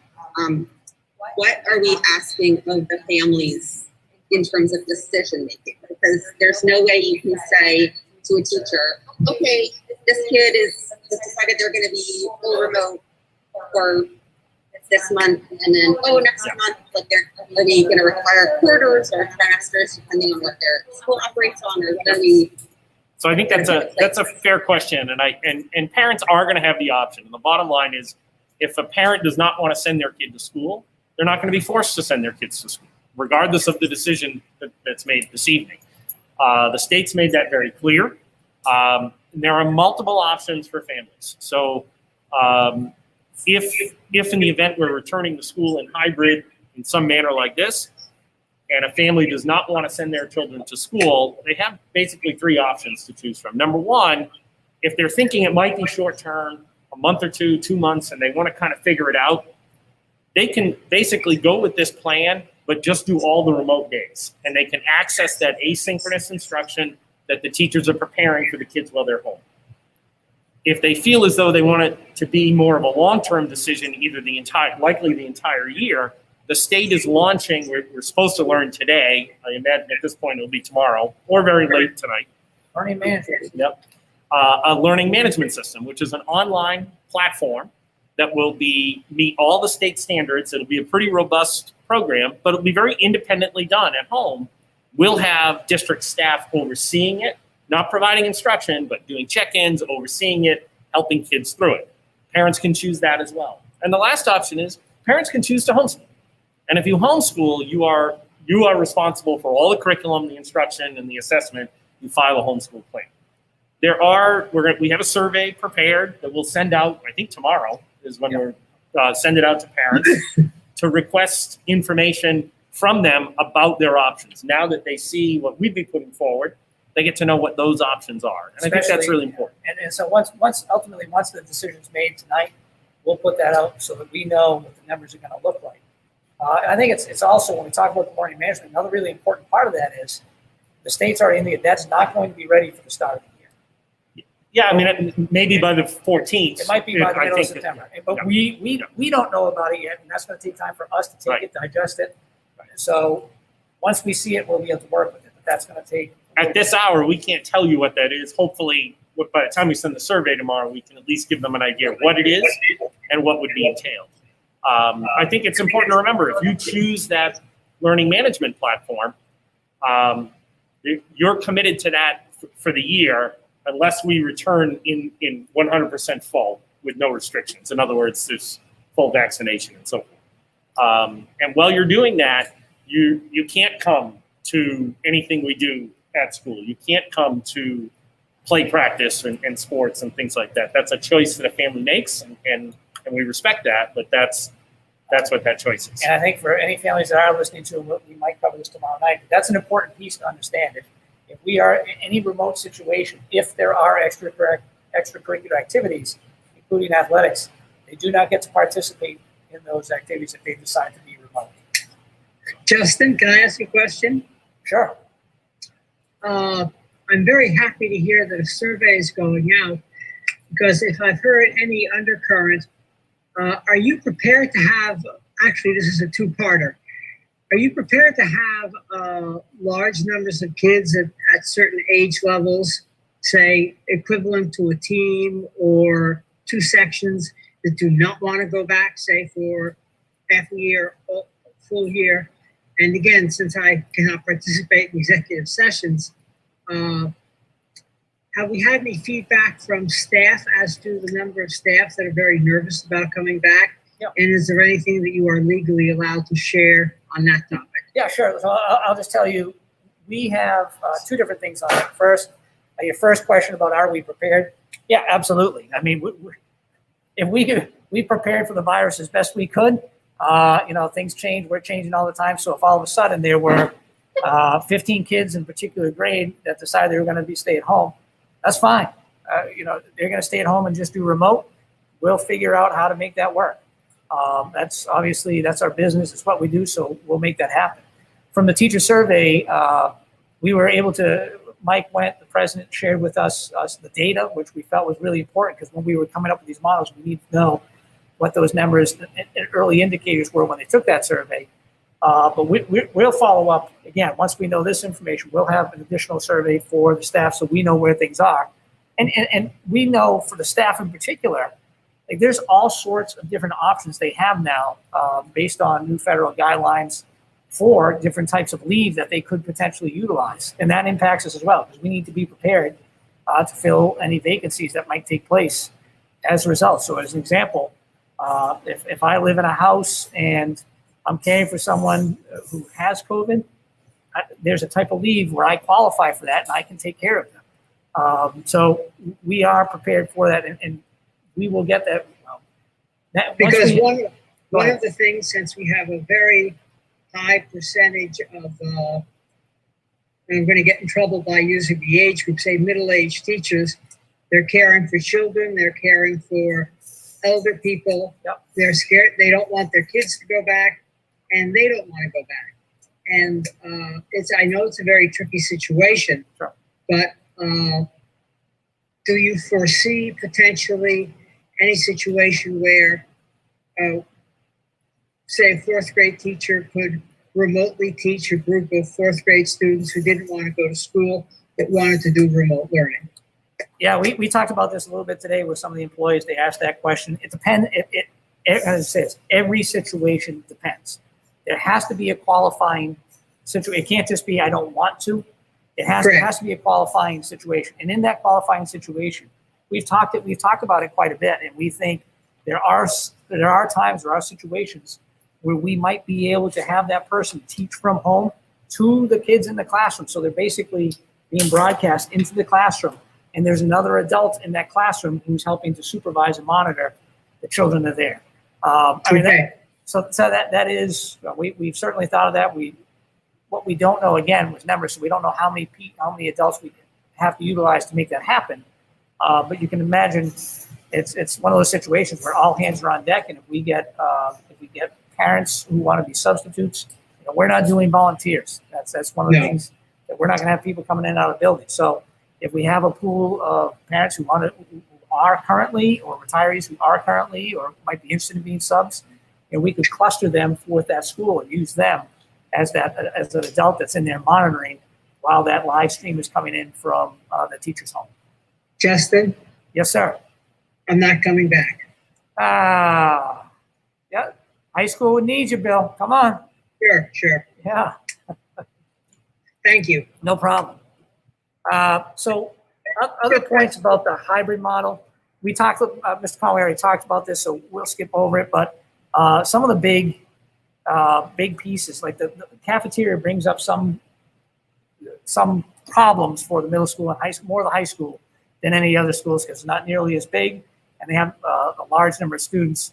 But they're going to have to go through that administratively. But obviously in the hybrid, there is no overflow. I'm not an overflow person, and by overflow I mean you can only have, to be 6 feet or more apart, you can only have X number of kids. Well, there's too many kids, so 3 or 4 kids go to another space. That is not a helpful setup, because once you have them going somewhere else, you need someone to supervise them, and you need them to have something to do. And another really important point I want to bring up, in any hybrid or any remote setting, we are not going to be live streaming. So if I'm teaching my science class and I have students in my classroom, we are not going to be recording me interacting with my students and that being broadcast to the students who are remotely. That's synchronous, that Mr. Conway, and there's legal issues for that. I think you can all understand that in the classroom. You're not supposed to, when you watch the news, you can't have identifying students being identified within the classroom. And who knows, the whole litany of interactions that could take place in that classroom. And while I would like to think that everyone would take and be great users of the technology, I think social media is a great indication that they're not always great users or not always well behaved, particularly if you're anywhere around my age or older. People seem to just put out anything they can possibly imagine. So giving folks access to that is not something that I think would be prudent. So again, here's kind of the expectations at the elementary school. And it's that 4 days of instruction, 1 day of planning and check-ins. And that Monday is that day. And what Mr. Conway said, and this is covered here, we cannot expect our teachers to go through a day of person-to-person instruction and then work with students outside of that. They can be exceptional communicators. If they're great communicators, yeah, during their planning period, or if they're grading papers or something else, they might answer a couple. But really, they're going to be the ones who are communicating with the remote students. on that Monday. That'll be a time for them to interact. And when those students are coming back into the classroom, they can do check-ins with them at that point. So the middle school and high school, again, it's the same thing. They're going to be following their schedules, and they'll be moving right on through their day. So on the 100% hybrid model, that one is the 3-foot model. I'm not going to spend a lot of time on it. We discussed it quite a bit. And again, my biggest thing on this model is a huge thank you to the building administrators who helped get all of the stakeholders involved. And all that work was done to look and saying, okay, at a 3-foot approach, how does this work? And we found out, yep, we can do it, but that would be pulling off. That would be an extraordinarily expensive option with building of additional spaces and creating more spaces. And if it's bad weather, we'd be in trouble. And then the big smiley face is, hey, if we're back and we're normal, everything's normal, that's great. That's where we want to be. We're virus-free, things are good, and we know what's going on. We know what that looks like. So we talked about just the remote plan, like the things that go along with that. I mentioned this a little bit earlier, but so grading and assessment is going to be done. Infinite campus grades are going to be coming out. The standards-based grading is going to be used still for elementary. And the middle school and high school students, their teachers are going to have to work out how they're going to grade. You got to think about that. Those students who are remote, if they're going to be assessing the students inside the classroom, or are they going to assess them outside the classroom? If you assess them outside of the classroom, how do you secure that to make sure that people aren't going out and cheating and things like that? But more importantly than any of that, it's trying to work with children to make sure you're meeting them at their level. You can't just put out a remote plan of instruction that says, hey, everybody, today you're going to do X, Y, and Z. Some students, X, Y, and Z is going to be way too easy. Other students is going to be too hard. Other students is just right. So it's knowing who your students are and adjusting that for them based on what happens. And obviously, we all know one of my pillars is you need to have strong communication. And you can see that on that bottom part right there. The calendar, we talked about that.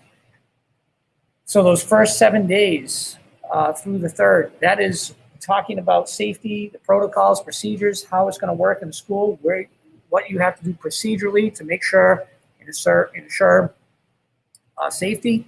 And then the final 4 days of that are just students coming in and having orientation. All grade levels coming in and having orientations on those days.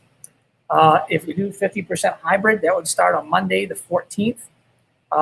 And then we still have, because that's 11, we always have the 4 professional development days. We have the 10 early release. That gives us 3 days. So if we have to pivot at some point and shift to something else we're doing, we can take a professional development day, bring in the teachers, talk through how this might work, and then let them collaborate and figure out what will work best for the classroom. See, Ms. Dwyer has her hand raised. So if this, I see the hybrid piece. If we chose to go to the full remote model, what would the beginning of school look like in terms of that? What would the beginning of school look like in terms of what? In terms of the calendar. Yeah, so if we go full remote, we would probably still use the 10 days for sure. And then, because that gives them just more time to help beef up those plans. We might even use the first full 11 days and just work on the plans we're doing. What do we need to have in order to make sure I'm running an effective and a challenging remote distance learning course? Yeah, I would imagine September 14th would probably be the first day of remote learning. Yep. So then this came up before, and I know Bill talked about this, playing for staff at risk. So everything is so dependent on the person, dependent on what their situation is. But we want to make sure that all of our staff is working. Brent and Kate Shepard are the go-tos. So if teachers have questions, those are the folks they need to reach out to. So they can now navigate. Obviously, they might have a PAT rep with them. But there is, again, if they qualify, there is a possibility for them to work remotely. It came up in public comments, so I'm going to mention it now.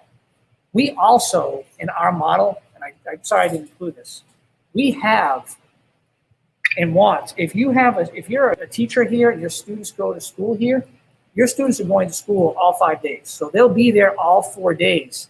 And on that 5th day, if you don't feel okay having them at home, you can check with your building, but you can bring them into work on that Monday because they're in your space. I mean, you're doing that anyway. I think that's one of the pushes we had, was to try to make educators essential workers. That would help qualify all educators for daycare, childcare, which is needed in order to have teachers here. We actually are fine with entertaining other teachers who work for us, whose children are in other districts in the state, that they can do the same thing. If their children are working remote and they're not going to interfere with their teaching, that they'd be able to bring them to the classroom with them. The children can work. Again, they're in their space. They're not going into anyone else's space, so that they could do that. We don't want childcare to be a barrier for our teachers. We do have problems though. If we have teachers, we do have teachers in a couple of teachers in Maine and New Hampshire, and that is, we don't have the ability. If they have to bring them in, that might be something we're able to allow, but we won't be able to allow them to go to our classes outside office. Lisa has a question. She's been raising Oh, her hand. sorry. Yeah, Lisa, I can't see, so go ahead and ask. Okay, yes, I keep raising the hand through Zoom as well. I have a few questions that have come up. People are actually contacting me via text messages during the meeting tonight, asking questions because they're watching it live. Great. Yep. Okay, so one of the questions was regarding transportation, which you already answered. Another question was in regards to, at one point you had said that kids, special education kids, would have to go 5 days a week. So only if they're in our district programs. Okay, so you're talking like the autism program or the dyslexia program? Yeah, our high needs special education. And fortunately, I have Dr. Jarvis here, and I'm going to bring him into the studio. Dr. Jarvis, go ahead. Sure. So DESE, through their guidance, made recommendations that school districts identify students with the high needs population. So we're under that guidance to identify those students who would really benefit from in-person instruction. Their guidance came through the hybrid model. So within that hybrid model and the high needs population, the district is recommending that we have all of our students who are enrolled in district programs attend the district program every day because of the nature of their needs. So that means for our autism programs, pre-K through post-grad, that means our language-based programs, elementary, middle school, and high school, that means our social and emotional programs, our social pragmatics programs. So all these programs would, in fact, be open for students for everyday instruction. Now, are these also the out-of-district placement, I assume? Yes. Yeah, the out-of-district placement, the collaboratives are running. And so based on what the collaborative is doing, and on that they are attending based on those schedules those districts made up. And our understanding of the collaboratives anyways, yes, they are attending. Yeah, Okay, so it's contingent upon what the placement is doing for their facility. Now, what about the kids that are that are high risk that they cannot go because of medical? Like, what happens with that to them? Yeah, so that's kind of the curveball in with this. So that's where we have to wait for DESE recommendations for that kind of scenario. So it would be impossible for the district, or not impossible, it would be very difficult for the district to have 2 operating classrooms, so fully in-person instruction for our district programs, and then also offer remote instruction concurrently with that. That would be very difficult to do. So I really have to rely on DESE and their recommendations. They haven't drilled down to that kind of question as of yet. Yeah, and a big Okay, part well, of they so 4 weeks to come up with something. well, I'll be honest with you, Lisa. One of the challenges is not that they don't want to answer; they're just waiting for federal guidance to figure out how are they going to be allowed to direct us to move forward in those situations, and they're challenging, and because you're dealing with a legal situation, they don't want to make one big stake and tell everybody, hey, this is what you have to do. So they're probably not dragging the heels. They probably want to answer it badly, but whoever they're trying to get answers from is trying to do the same thing. Yeah, and this has been constant since we've gone remote back on the 13th of March. Okay, and then another question I had as well is you had mentioned that if kids decide or families decide to do remote, they can't participate in the extracurricular activities. That's correct. Okay, so, but maybe, you know, there's even if the school is at 50% capacity during the day, an extracurricular activity might only be 10 kids. So yeah, this directive is not Pentucket specific. That's statewide. If someone opts to be, if someone opts to do just remote, they will not. If, and that's a big if there are extracurricular activities, they would not be permitted to participate in. Okay, thank you. Sure. Okay, Dr. Jarvis, thank you. I'm going to take you out in case, but I'll keep you in the studio just in case there's other questions. I appreciate you. Great. Thank you. So let me just head on now to that. That was the staff at risk. And so the August PD, we talked about it. This is what we're going to be covering. Safety protocols, logistics, all of that online pieces we talked about, classroom setup, and that remote learning platform. Those are going to be the big things. Project-based learning, a lot of parents, you guys, if you're a parent, your kids were working on projects, so we need to just refine that quite a bit to make sure that everyone's on the same page with what that means.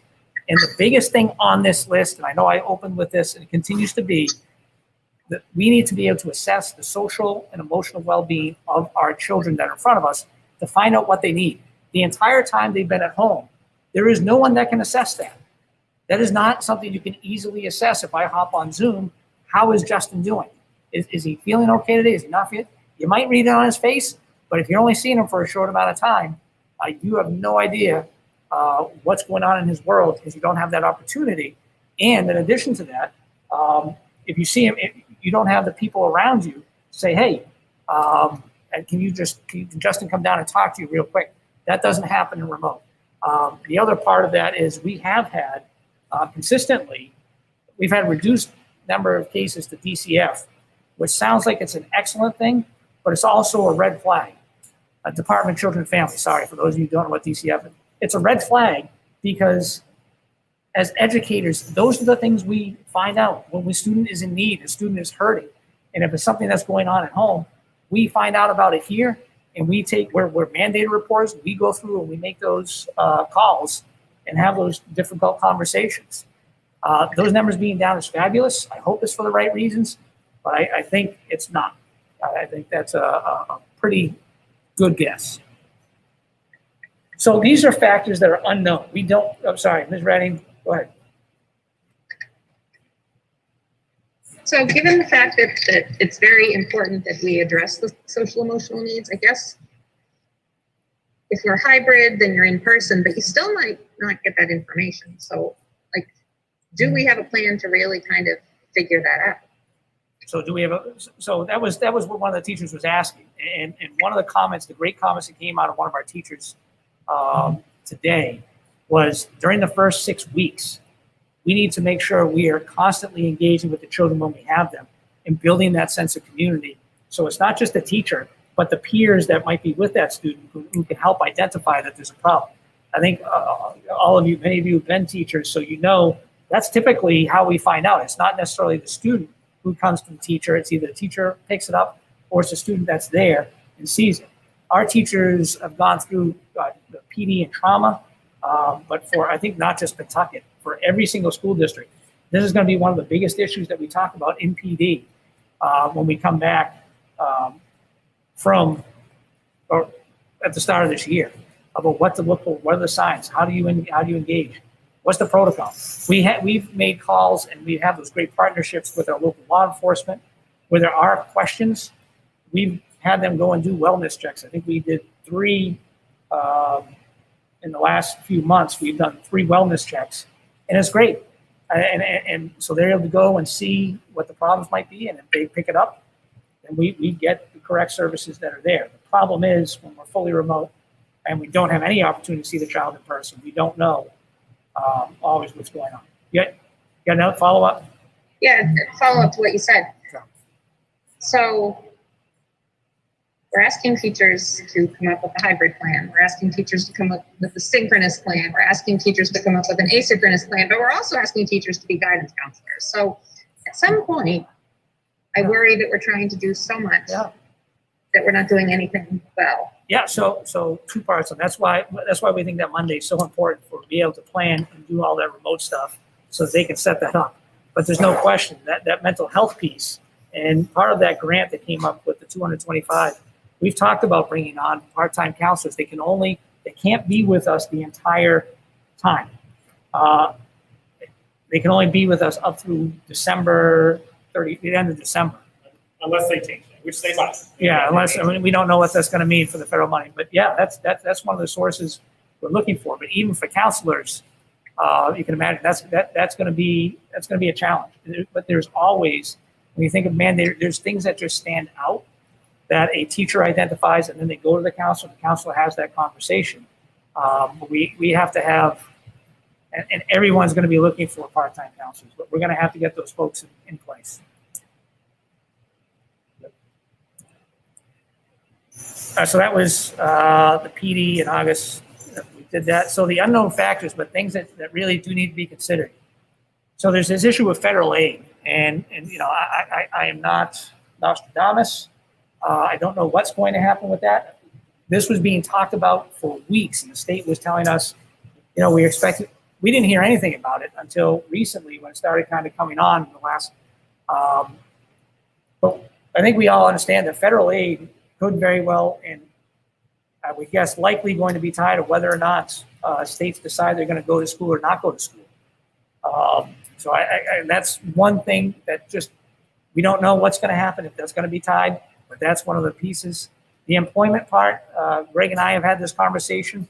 Employment, depending on what happens, employment could be impacted. Not necessarily because of finances, but the state waived, as you'll remember, you have that, there's that statute that you can only pay for services rendered. If services aren't being rendered, we're not paying. I mean, that was an option that was given to us that you all voted on, but that could very much change. And that could impact a huge percentage of our support staff. We know, I talked about this earlier, but the expectations are greatly increased for remote learning. And the curriculum audits, I have to expect, are going to be go way up, because I think if the state wants us, the state asked us to do the 3-foot model. I think they're wanting everybody to be back 100%. So for those of us who aren't, even if we're in a hybrid, we can expect that there's going to be audits on how we're delivering and what that looks like.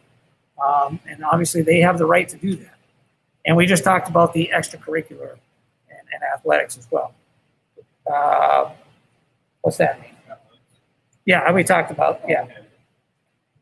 So yeah, it's, the athletics piece was, it was only for this year. It was not for next year. I thought it might have been a situation. So if we do go remote, we cannot have, and this goes back to what Lisa said, if we do go remote, we do not have the ability to have any athletics or extracurricular if they're allowed.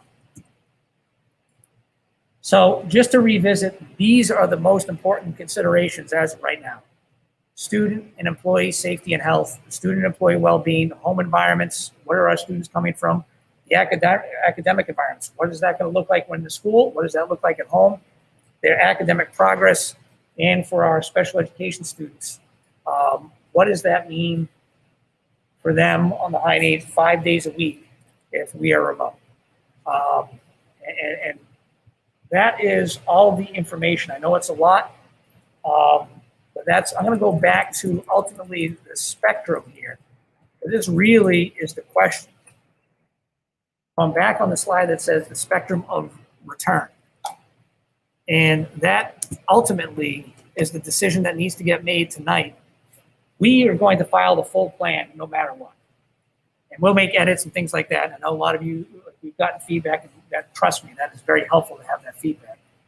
But we need to know from you tonight, which one of these am I going to write up and say to the state, here's our plan, and at this time, our school committee has indicated this is the direction we're going. That's what I need to know this evening. So the state wants feedback on all sort of the plans, but they still want you to have things planned out. But they definitively want to know tonight, what are you going to start with on this date? Which, again, makes a change, but.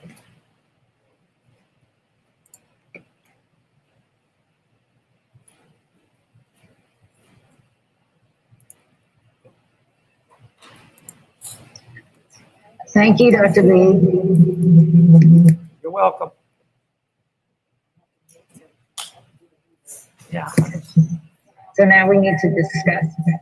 Does anyone? Emily? Sorry, trying to put my words together. Obviously, we're talking about the least best options. I know everyone's really clear about that, but I don't think, given when you look at those priorities, if our first priority is staff and student safety, we can't put them back in the building until we know that they can be safe. And I don't think that enough. I'm not confident, I guess, that not that everyone here hasn't done every single last thing that they can do. I'm not confident that a hybrid model is the safest. And I'm also not confident that putting in that kind of work, which is enormous, is going to bear the results when what we've seen in terms of the metrics in our state are trending in the wrong direction. I am much more confident in seeing the teachers plan well for a full remote model and then being able to phase into a hybrid model when that is safe. And we've heard from a lot of the teachers tonight at the beginning, public, and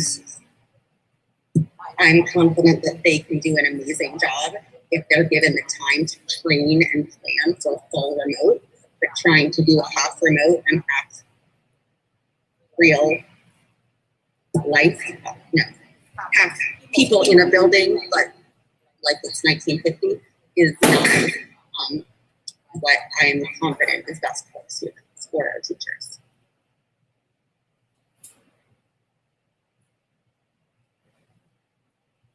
Thank you.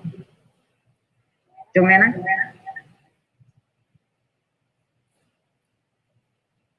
So my opinion on this is that the communities for our three districts, Merrimack, Western Area, Groveland, case counts are extremely low right now. There's no way for them actually to be any lower than they are. Merrimack hasn't reported a new case since the 10th of June.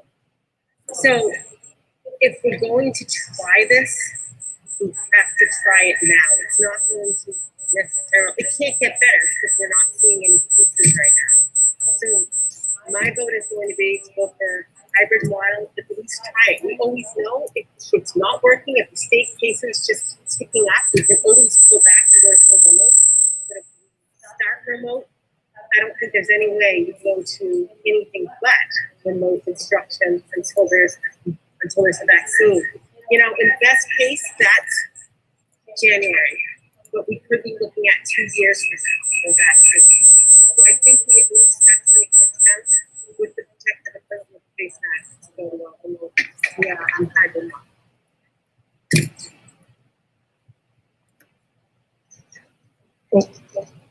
Sorry.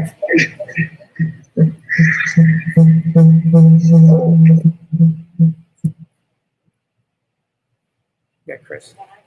Data, you're on mute. Chris and then Bill.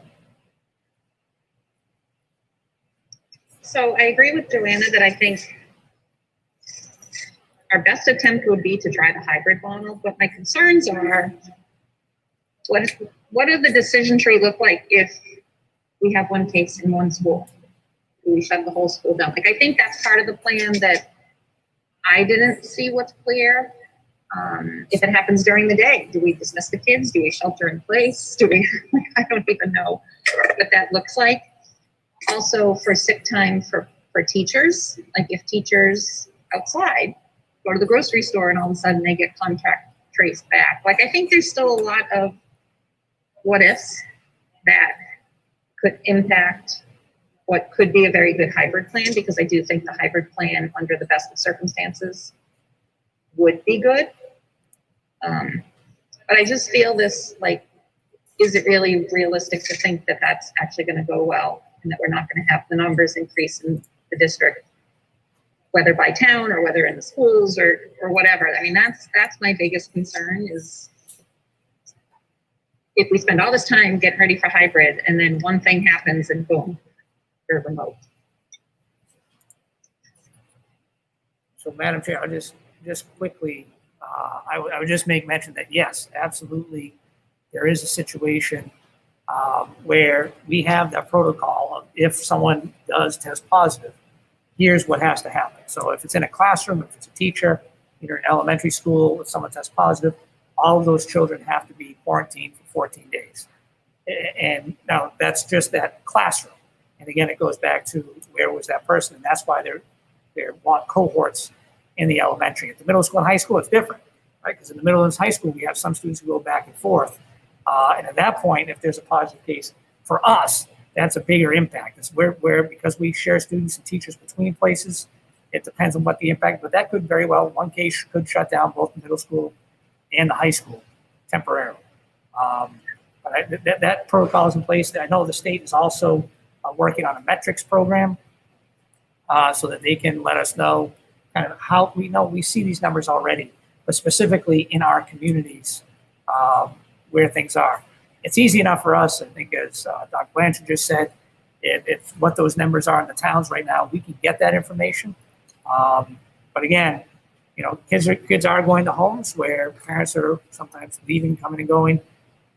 So that's where I just wanted to share that bit of information. Okay, I have Bill, then Lisa, then Marie. Having been a teacher, Can I ask a quick follow-up question just quickly? go for it. So the other concern is that depending upon the staff and positive rates and things like that, like what if we don't have enough staff to actually run an in-person school? Yeah, so if that happens, then we come to you guys and say, look, this is where we are, and this is, given this information, this is what we have to do. But not having a good, so that staff piece for us is more about them providing the documentation, going through that process, making sure they qualify for one of the specific reasons why they're not coming to work, or why they're not able to work from home or work in the building. It can't just be a situation where we're moving forward with the school year and then they just decide, I'm not coming in. If that happens, that's a whole different can of worms. It has to be a qualifying event for them not to come in. I suppose that could happen. That would create quite a legal issue, I would suspect. But there are people with legitimate health issues that they can't, they're not able to show up. And we have a lot of those. We can do what we've been doing every single time we talk about it. We just take it and pivot. We have what we have. We have the plan there, and we adjust. And I think for the educators, for the teachers, it's not that hard of a pivot. They would have had the whole piece about setting the things up remotely, and now it's full remote, and that's them in doing that remote all day with the students as opposed to having them face to face and in person. I think everyone here understands. I think we made that clear. That's all day. That is not what it was in the spring, where it's 2-3 hours with students. It is the full school day with students.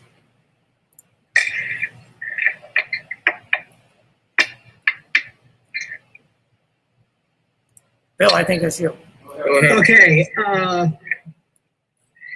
The last 4 years I taught, the unit that I used with history students and contemporary affairs students was the pandemic of 1918, 1919. And we did it extensively. These were semester courses for literally 6 months a year. One of the biggest differences, and I don't want to argue the science too much, is that it was very easy to figure out who gave you the influenza. It's very hard to figure out who's giving you COVID. Having said that, and also having listened to, from March on last year, graduates of the class of 2020, I think we're missing an opportunity, because if we have a hybrid model, we have a chance to educate those students whose parents are willing to send them to school in an environment that is extremely essential. Now, in looking at this reentry plan, it's very clear what happens if somebody is detected in the building with the virus. And the other piece is that the scientists talk a lot about risk reward. And I think the reward of having children in a building safely with their colleagues and with skilled professionals is really essential. I think they will close the school faster than a blink if they come up with somebody that has any hint of a contagious virus. But short of that, and the other thing that I was very impressed with tonight was the discussion of no forced attendance and for either teachers or students. But what if you have half of the community, and this is where the survey is going to be important, that wants to send their kids to school? I think it's important we have to listen to them too. There's a lot of fear out there. Now, those of you that know me personally know I am at very high risk. And I was told last week by a very qualified surgeon and oncologist, his opinion is going to be around Christmas, they're going to say, okay, Mrs. Dwyer, you're 68 years old. Sorry, but you are. You want to go out to dinner. Here's the risk.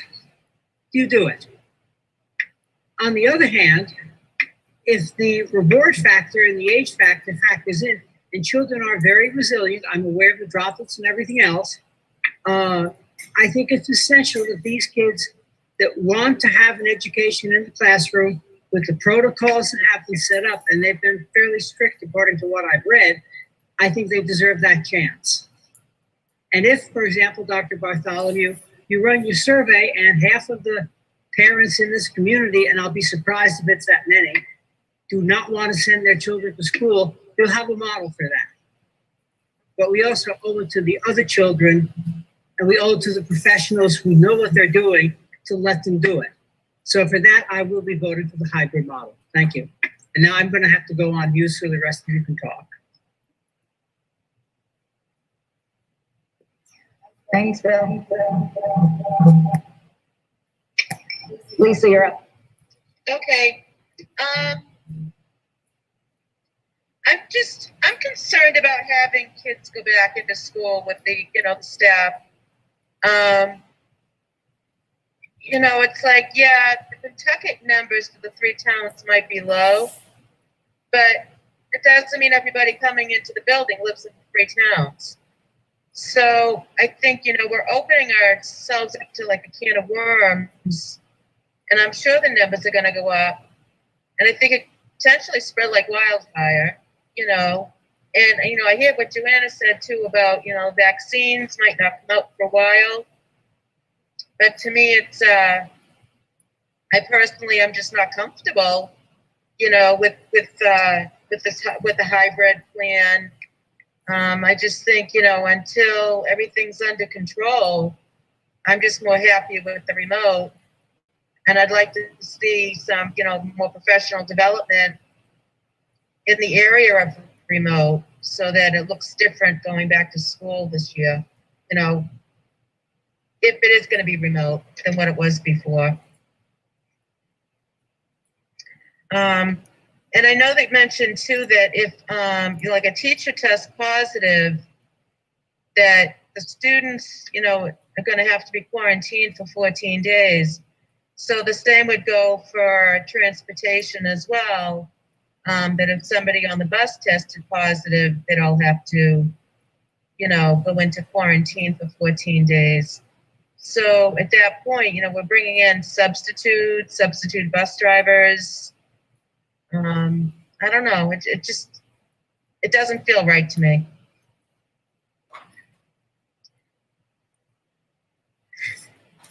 Thanks, Lisa. Marie? Okay, so I agree with Bill. I feel like, and I know it was state mandated, but we're saying that we're giving children with special needs a 5-day option to come in regardless of any plan. And I think that there are probably a good number of kids in our district who may not have like a severe special need, but they do better. We know, right? We know with children, there are audio learners, there are visual learners, there are engaged learners. And I feel like if we're gonna give we're gonna give the entire district the option, you can remote teach, you can remote learn, you don't have to go back. Then we should at least consider all of our students and give those that want to come back the chance to come back. I think it's the best of both worlds, and I think I agree with Joanna wholeheartedly that as much as I'd like to see the optimum numbers of the board, see that there's a vaccine for this, we are showing low numbers, and I think this is the best time to try this. Although I would argue, based on what Mr. Conley and Dr. Cardone said about concerns over social emotional needs, the kids have been out of school for 6 months. And I think that maybe a quarter, I believe that's part of the plan, quarter entry. That's one of the stages, quarter stage, giving the kids a chance to reacclimate to school, giving the teachers a chance to reacclimate to school in smaller numbers, and developing from there might even be a better solution. So I would quarter stage hybrid.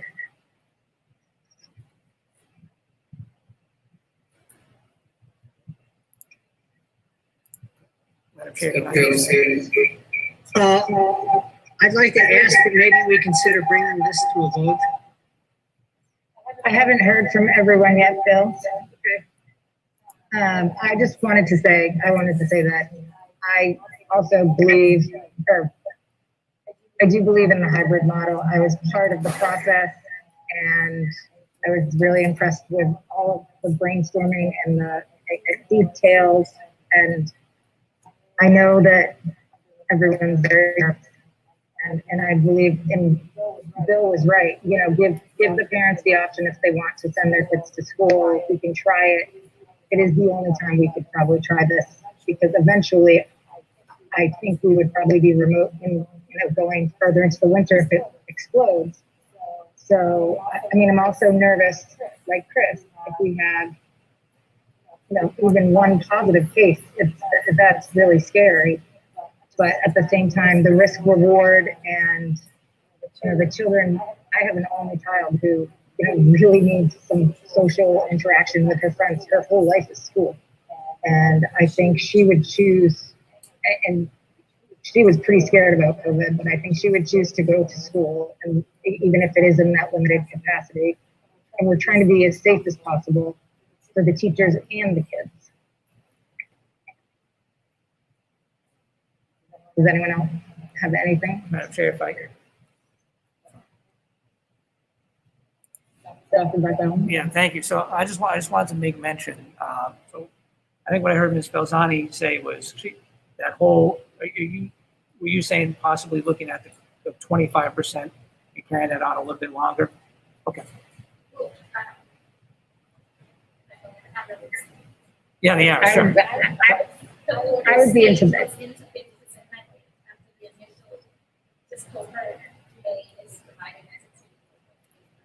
Sure. You're on you. Yeah, we can't hear you. Sorry. All right. I said that cohort A is on that quarter stage. Sorry, I'm echoing.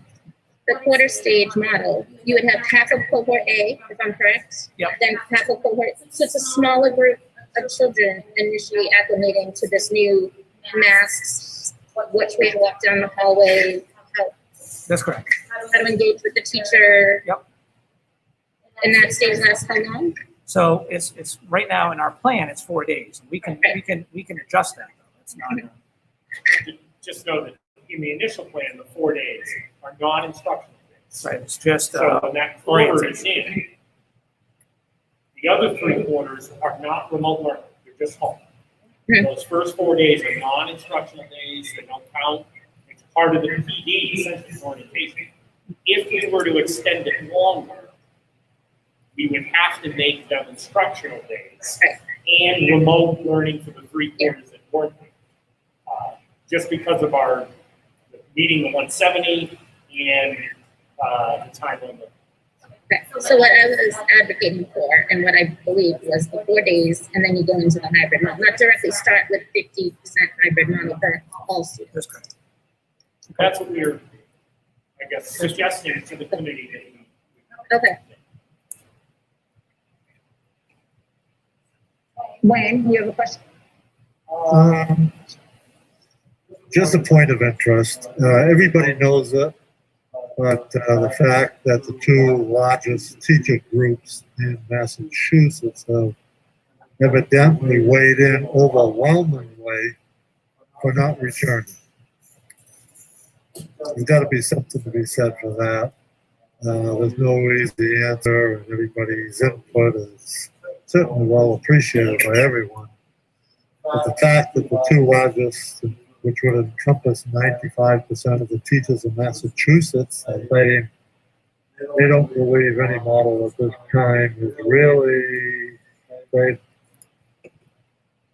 Just want to throw that out to everybody. That, as I said, I sympathize with you, young parents that have children, that the socio-economic, the socio-emotional thing is definitely something you have to deal with.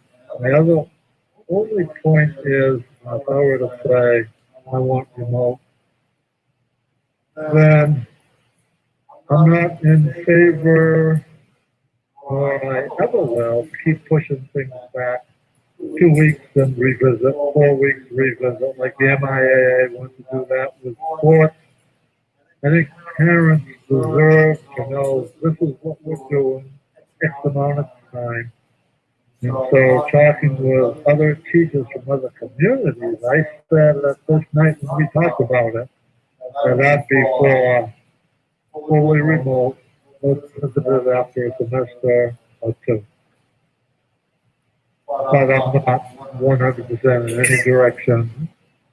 But I want to make both those points. The fact that I think parents deserve consistency, not being on edge, thinking, oh, it's going to be revisited at any given time. Now we have to worry about, once again, the daycare and all that. So just throwing those 2 things out.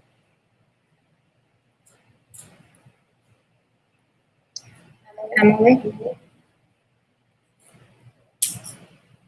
So something else I wanted to bring up, again, I know that a lot of you have good points in terms of the value and the hard work that people have put in on the hybrid model. But when you look at the classrooms and what they're going to look like if kids are back in school, I am not sure that that's, I'm actually 100% sure that that's not what I signed up for. As a first grade teacher, to have my kids 6 feet apart in rows in my room where they can't move out of their chair, but for to go outside spaced in 6 foot apart line, moving a certain direction throughout the building, but to keep everybody safe. Nor is that what I want for my first grader at Bagnell School or anybody else's kid who, kindergartner who's having their first school experience and is sitting at a desk 6 feet apart from their peers, facing in one direction. Those are not things that I find to be pedagogically sound for young children, nor do I think that that is socially and emotionally what young children need in a classroom. And yeah, I want to be back in my classroom with my kids more than I could even tell you. But I don't want to be there if it's putting people at risk. And I don't want kids coming in and hating school because I have to spend all day telling them, sit in your seat, you can't move. I mean, that's it's stand and deliver. As a teacher standing in front of 6-year-olds for more time than is reasonable, lecturing at them, that's not what is appropriate for young learners, and that's what our kids are going back to. Not because that's what our teachers want, but because that's what this necessitates.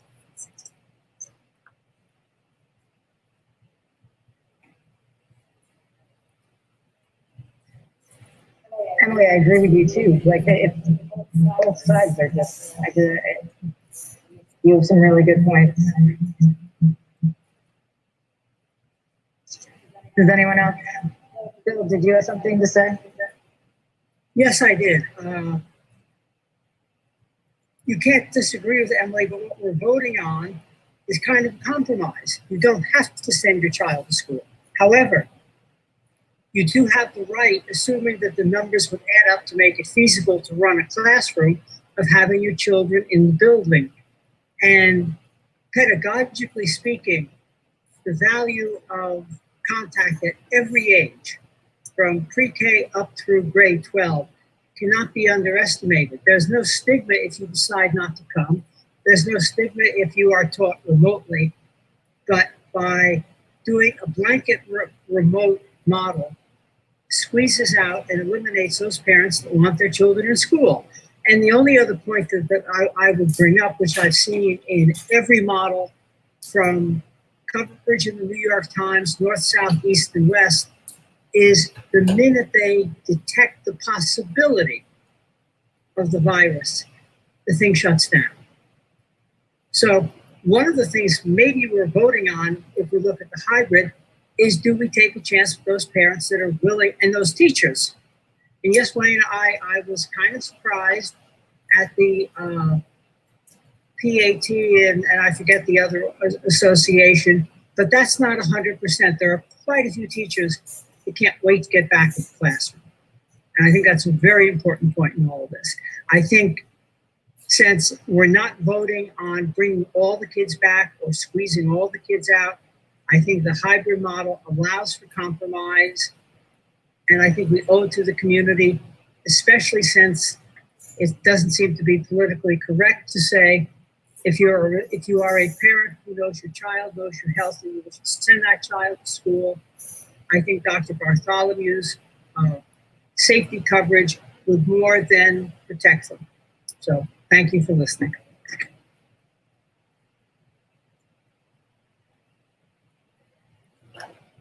Does anyone else have anything to add?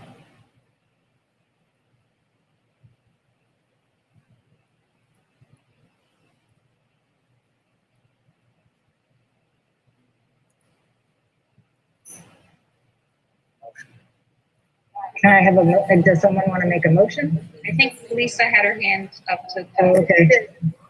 Sorry, can't see it. No, that's okay. Is Dick part of the meeting? Because I haven't heard from him. I've actually been waiting for him to speak up, but he hasn't said anything. All right, I just woke up from my nap. So just to be clear, he is here in the room. His camera on the laptop he has not working. That's why I only see. The reason I voted no on the mask is I really think that ought to be something, a decision that parents make. And regardless of what we decide tonight, this is all about parent permission and what they're going to allow their children to do. So any of these, whether they're adopted or not adopted, parents will make the final decision. In 2009, the swine flu H1N1 pandemic started in April 12, 2009, lasted till April 10, 2010. There were 60.8 million cases in the U.S. and 274,304 were hospitalized and 12,469 people died. There was no quarantine. Everything stayed open and no one wore a mask when we left the house to go places. The death rate was 0.000207816%. In the 2017-2018 flu season, 80,000 people died and the death rate was 0.088888889%. Again, less than 1%. So I will not be voting for anything that says we are going to be teaching our kids at home, even though I would support parents' rights to do that. Kids need to be back at school.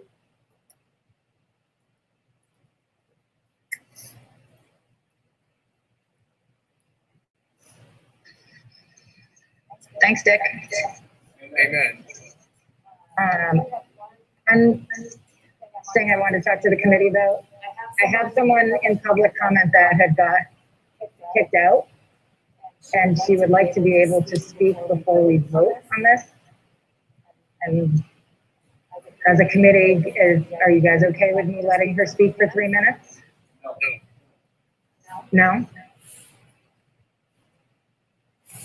So I know procedurally that's not the norm. I think in this situation, the only reason I think it might be entertained is because they were in the queue and it was not their fault that they got kicked out of the queue. That would be the one reason why I think this might be a reasonable ask. If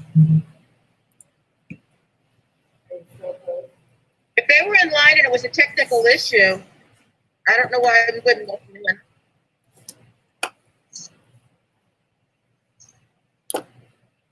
All right, I'm gonna let her in.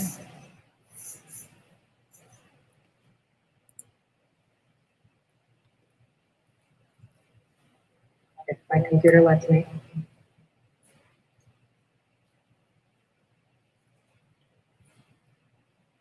Uh-oh. It says it's connected. Sabrina, are you there? Yeah, can you hear me? I can. We have 3 minutes. Okay, that's fine. Thank you so much. I appreciate your flexibility.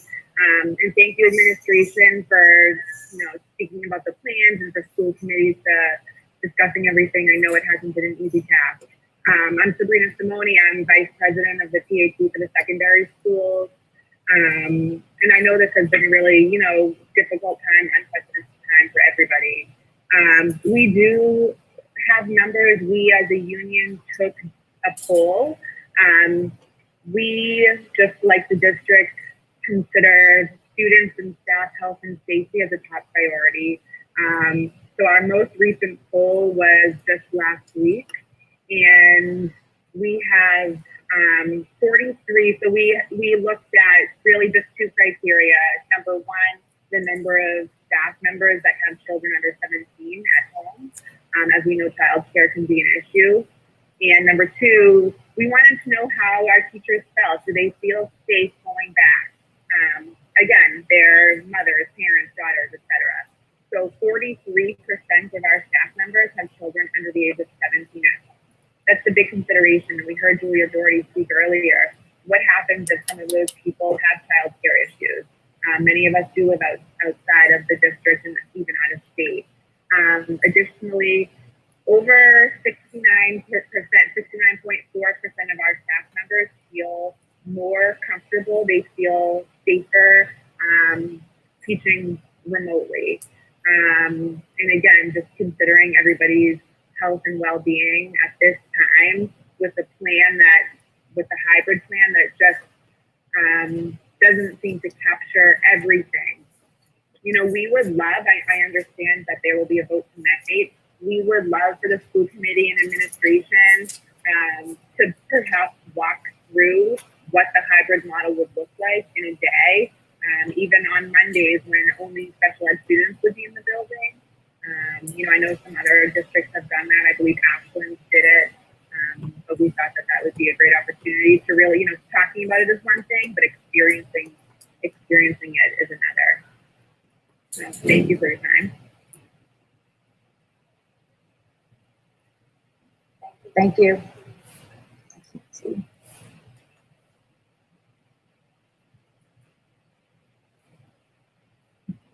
Can't get her. Like you can't get her in. She's trying to get up. All right, kids. Yeah, I'm sorry, Madam Chair, if I may just real quick. That was one thing Mr. Conway, I've talked about this.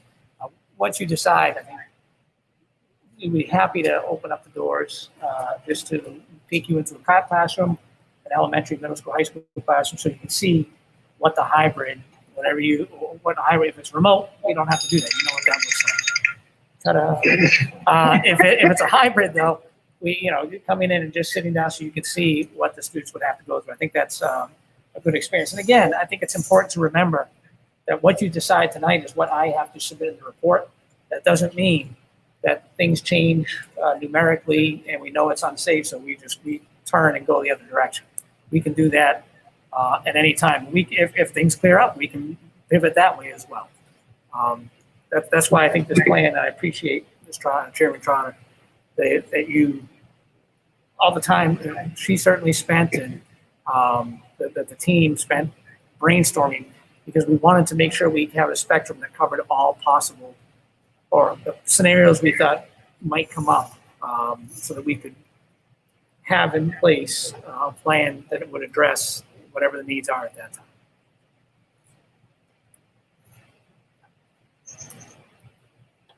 Joanna? I'd like to make a motion that PRSD adopt a hybrid model for the fall 2020 and submit that to the state, or for the 2020-2021 academic year. Submit that to the state.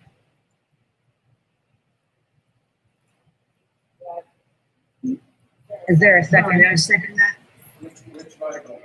Quarter or 50%. Can you repeat the motion, please? Yeah, just a motion that PRSD submit the 50% hybrid model to the state. I have a question. Go ahead, Chris. So are we voting on what we submit to the state, or are we voting on what is starting, how we're starting the school year, given the current circumstances? So we have to submit to the state the full plan will get submitted to the state, but they're not looking at the full. They want to know specifically what are we opening up with, and what did our school committee decide that we are going to open up with. So should this vote then be what we determine to be the starting plan? So do we need to change that? To clarify, that quarter, that week of 1/4. It's not with the additional 7 days of PD with all the lead up to a hybrid schedule. So maybe in a motion, maybe somehow or other encompassing that, if that is the will of the committee. Well, and can I suggest that if we're going to do that motion, we should put into the motion that, it could change in 2 weeks and the whole state would be shut down, and then we would have to go remote anyway. So I think it should. In the plan. And the department's been very clear that even what you vote tonight does not usurp the superintendent's authority to make a decision at 3 a.m. the day before school starts to do something else. It's just to approve a district plan to restart school in the 2021 school. So what does the wording need to be? So I believe the motion would be to move forward with the 11 professional days to start the school year, the final 4 of which would be 1/4 of the students coming in, and subsequently going 50% hybrid until time as the state deems that we can either go full because it's safe to go full, or unless things get shut down and we have to go the opposite direction. So moved. What Justin says would be the intent. I can't say that. Isn't that the plan? Yes, the plan encompasses everything, but yes, essentially that is the 50% hybrid plan. Second.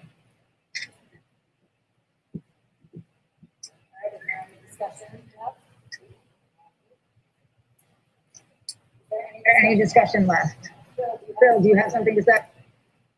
Believe it or not, no.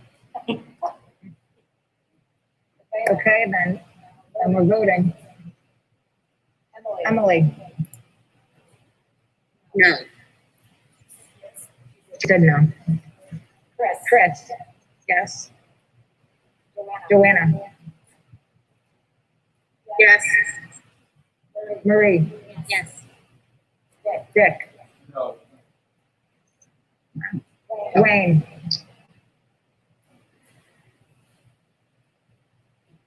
I'm gonna have to go along with the teachers in Massachusetts, which I was referring to, 70% of hours.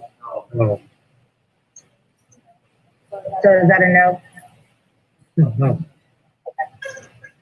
I'm gonna vote yes. I'm gonna vote yes. Bill? Yes. And Lisa? No.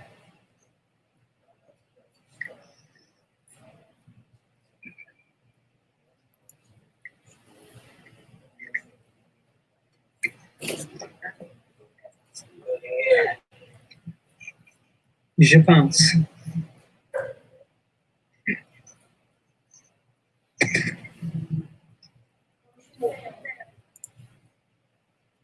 So at this point, then, we need to have a motion that sends me with a, what are we doing? So this was not a 50% or remote. This was, you need to come up with me. You need to come up for me. What's your next motion? I need to leave here with a decision on what we're doing. So if the motion is going to be fully remote, someone needs to make that motion. If that fails, then we need to go Just wait a minute, a point of order. We just voted on whether we would use the hybrid model or not. I don't know if the vote carried or not, but that was what we were voting on. Correct. It failed, Dick. I mean, Bill. It failed. Correct. Wayne, what do you have a comment? Yeah, I have a comment because we're gonna discuss this further, obviously, and there might be a tweak to them. Slightly after everything you said, Dick, it absolutely astounded me that you didn't say yes, given them the opportunity, because you said everything you said that led me to believe you're a yes. I'm not sure that you do fully realize what the vote was on, because I hate to have you say no when you really meant yes. And if that's the case, then I would be looking for a motion to redo it. I want kids back in the school, and I think parents will decide what's safe. To wear a mask, not to wear a mask, to be within 3 feet, to be within 60 yards. Parents should have the choice. And that's He's why on mute, so you can't hear him. That's why I voted no.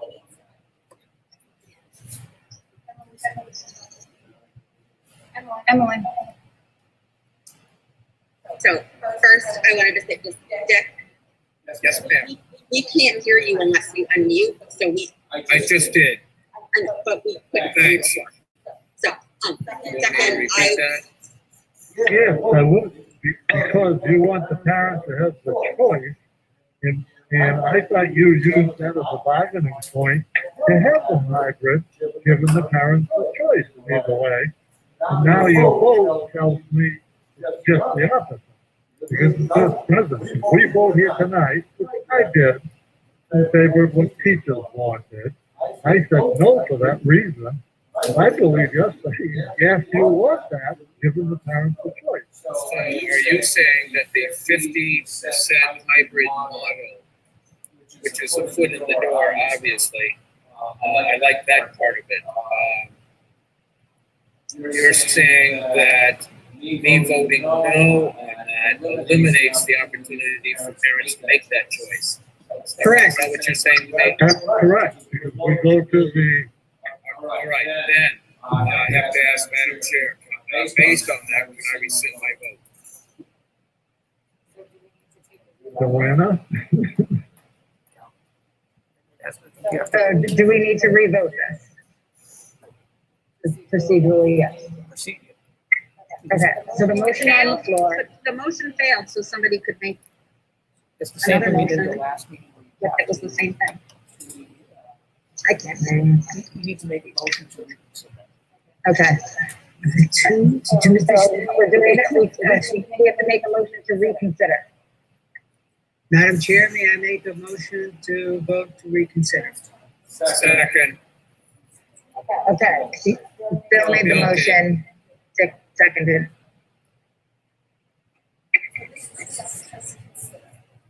This is to reconsider, yes. Emily. Chris. I can't hear you. I'm trying to look up the rules because I don't think that that's the right thing.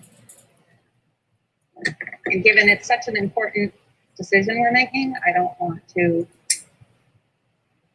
do it the wrong way legally.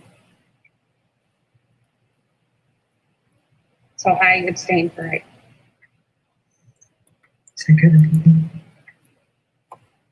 Joanna?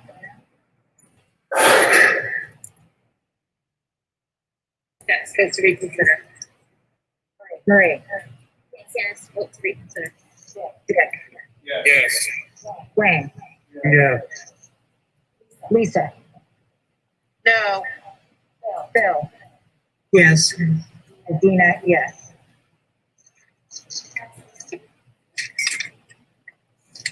Dina? Yes. Yes. I just did look it up and it does say that there is a need to change their mind regarding an issue before them at the same meeting. They can reconsider, so it is the proper time. Okay. So I will change it to yes.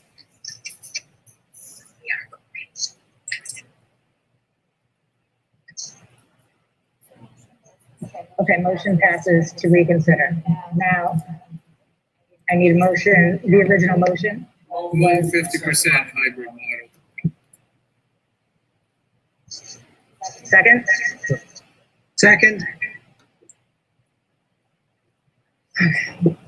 Emily? Chris?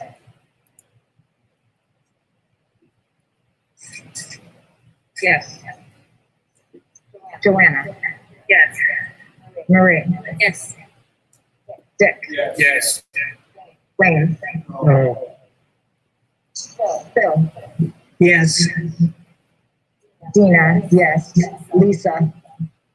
No.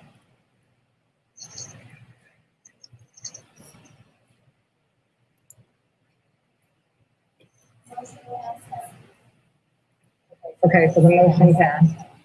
So we will be starting, as far as we know right now, with the hybrid model. If that is contingent upon what the state of the disease, what the state of our state is in a month. Yeah, Madam Chair, I think that's a great point. And again, now that the vote is 50% hybrid, I think it's important for everyone to understand, one, there's a lot of pieces that are at play here. First is, parents are going to have to weigh in on this. And based on what they want to do, that's going to direct what we're going to be able to do and how we're going to do what we do. But this was an important piece for us to first establish that so we can get that additional information. And of course, we have to submit that to the state by Monday at the latest. So we'll be able to get started working on that. And I think for everyone out there watching this again, this is what our initial thing is going into this fall.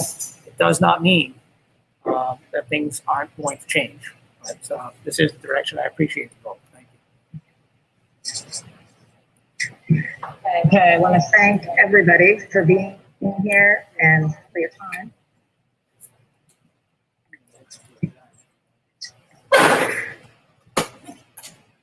Motion to adjourn? Well, I wanted to just thank everybody, guys.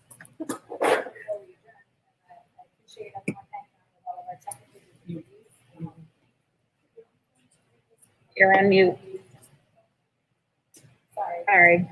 Before we adjourn, I just wanted to thank everyone for being on and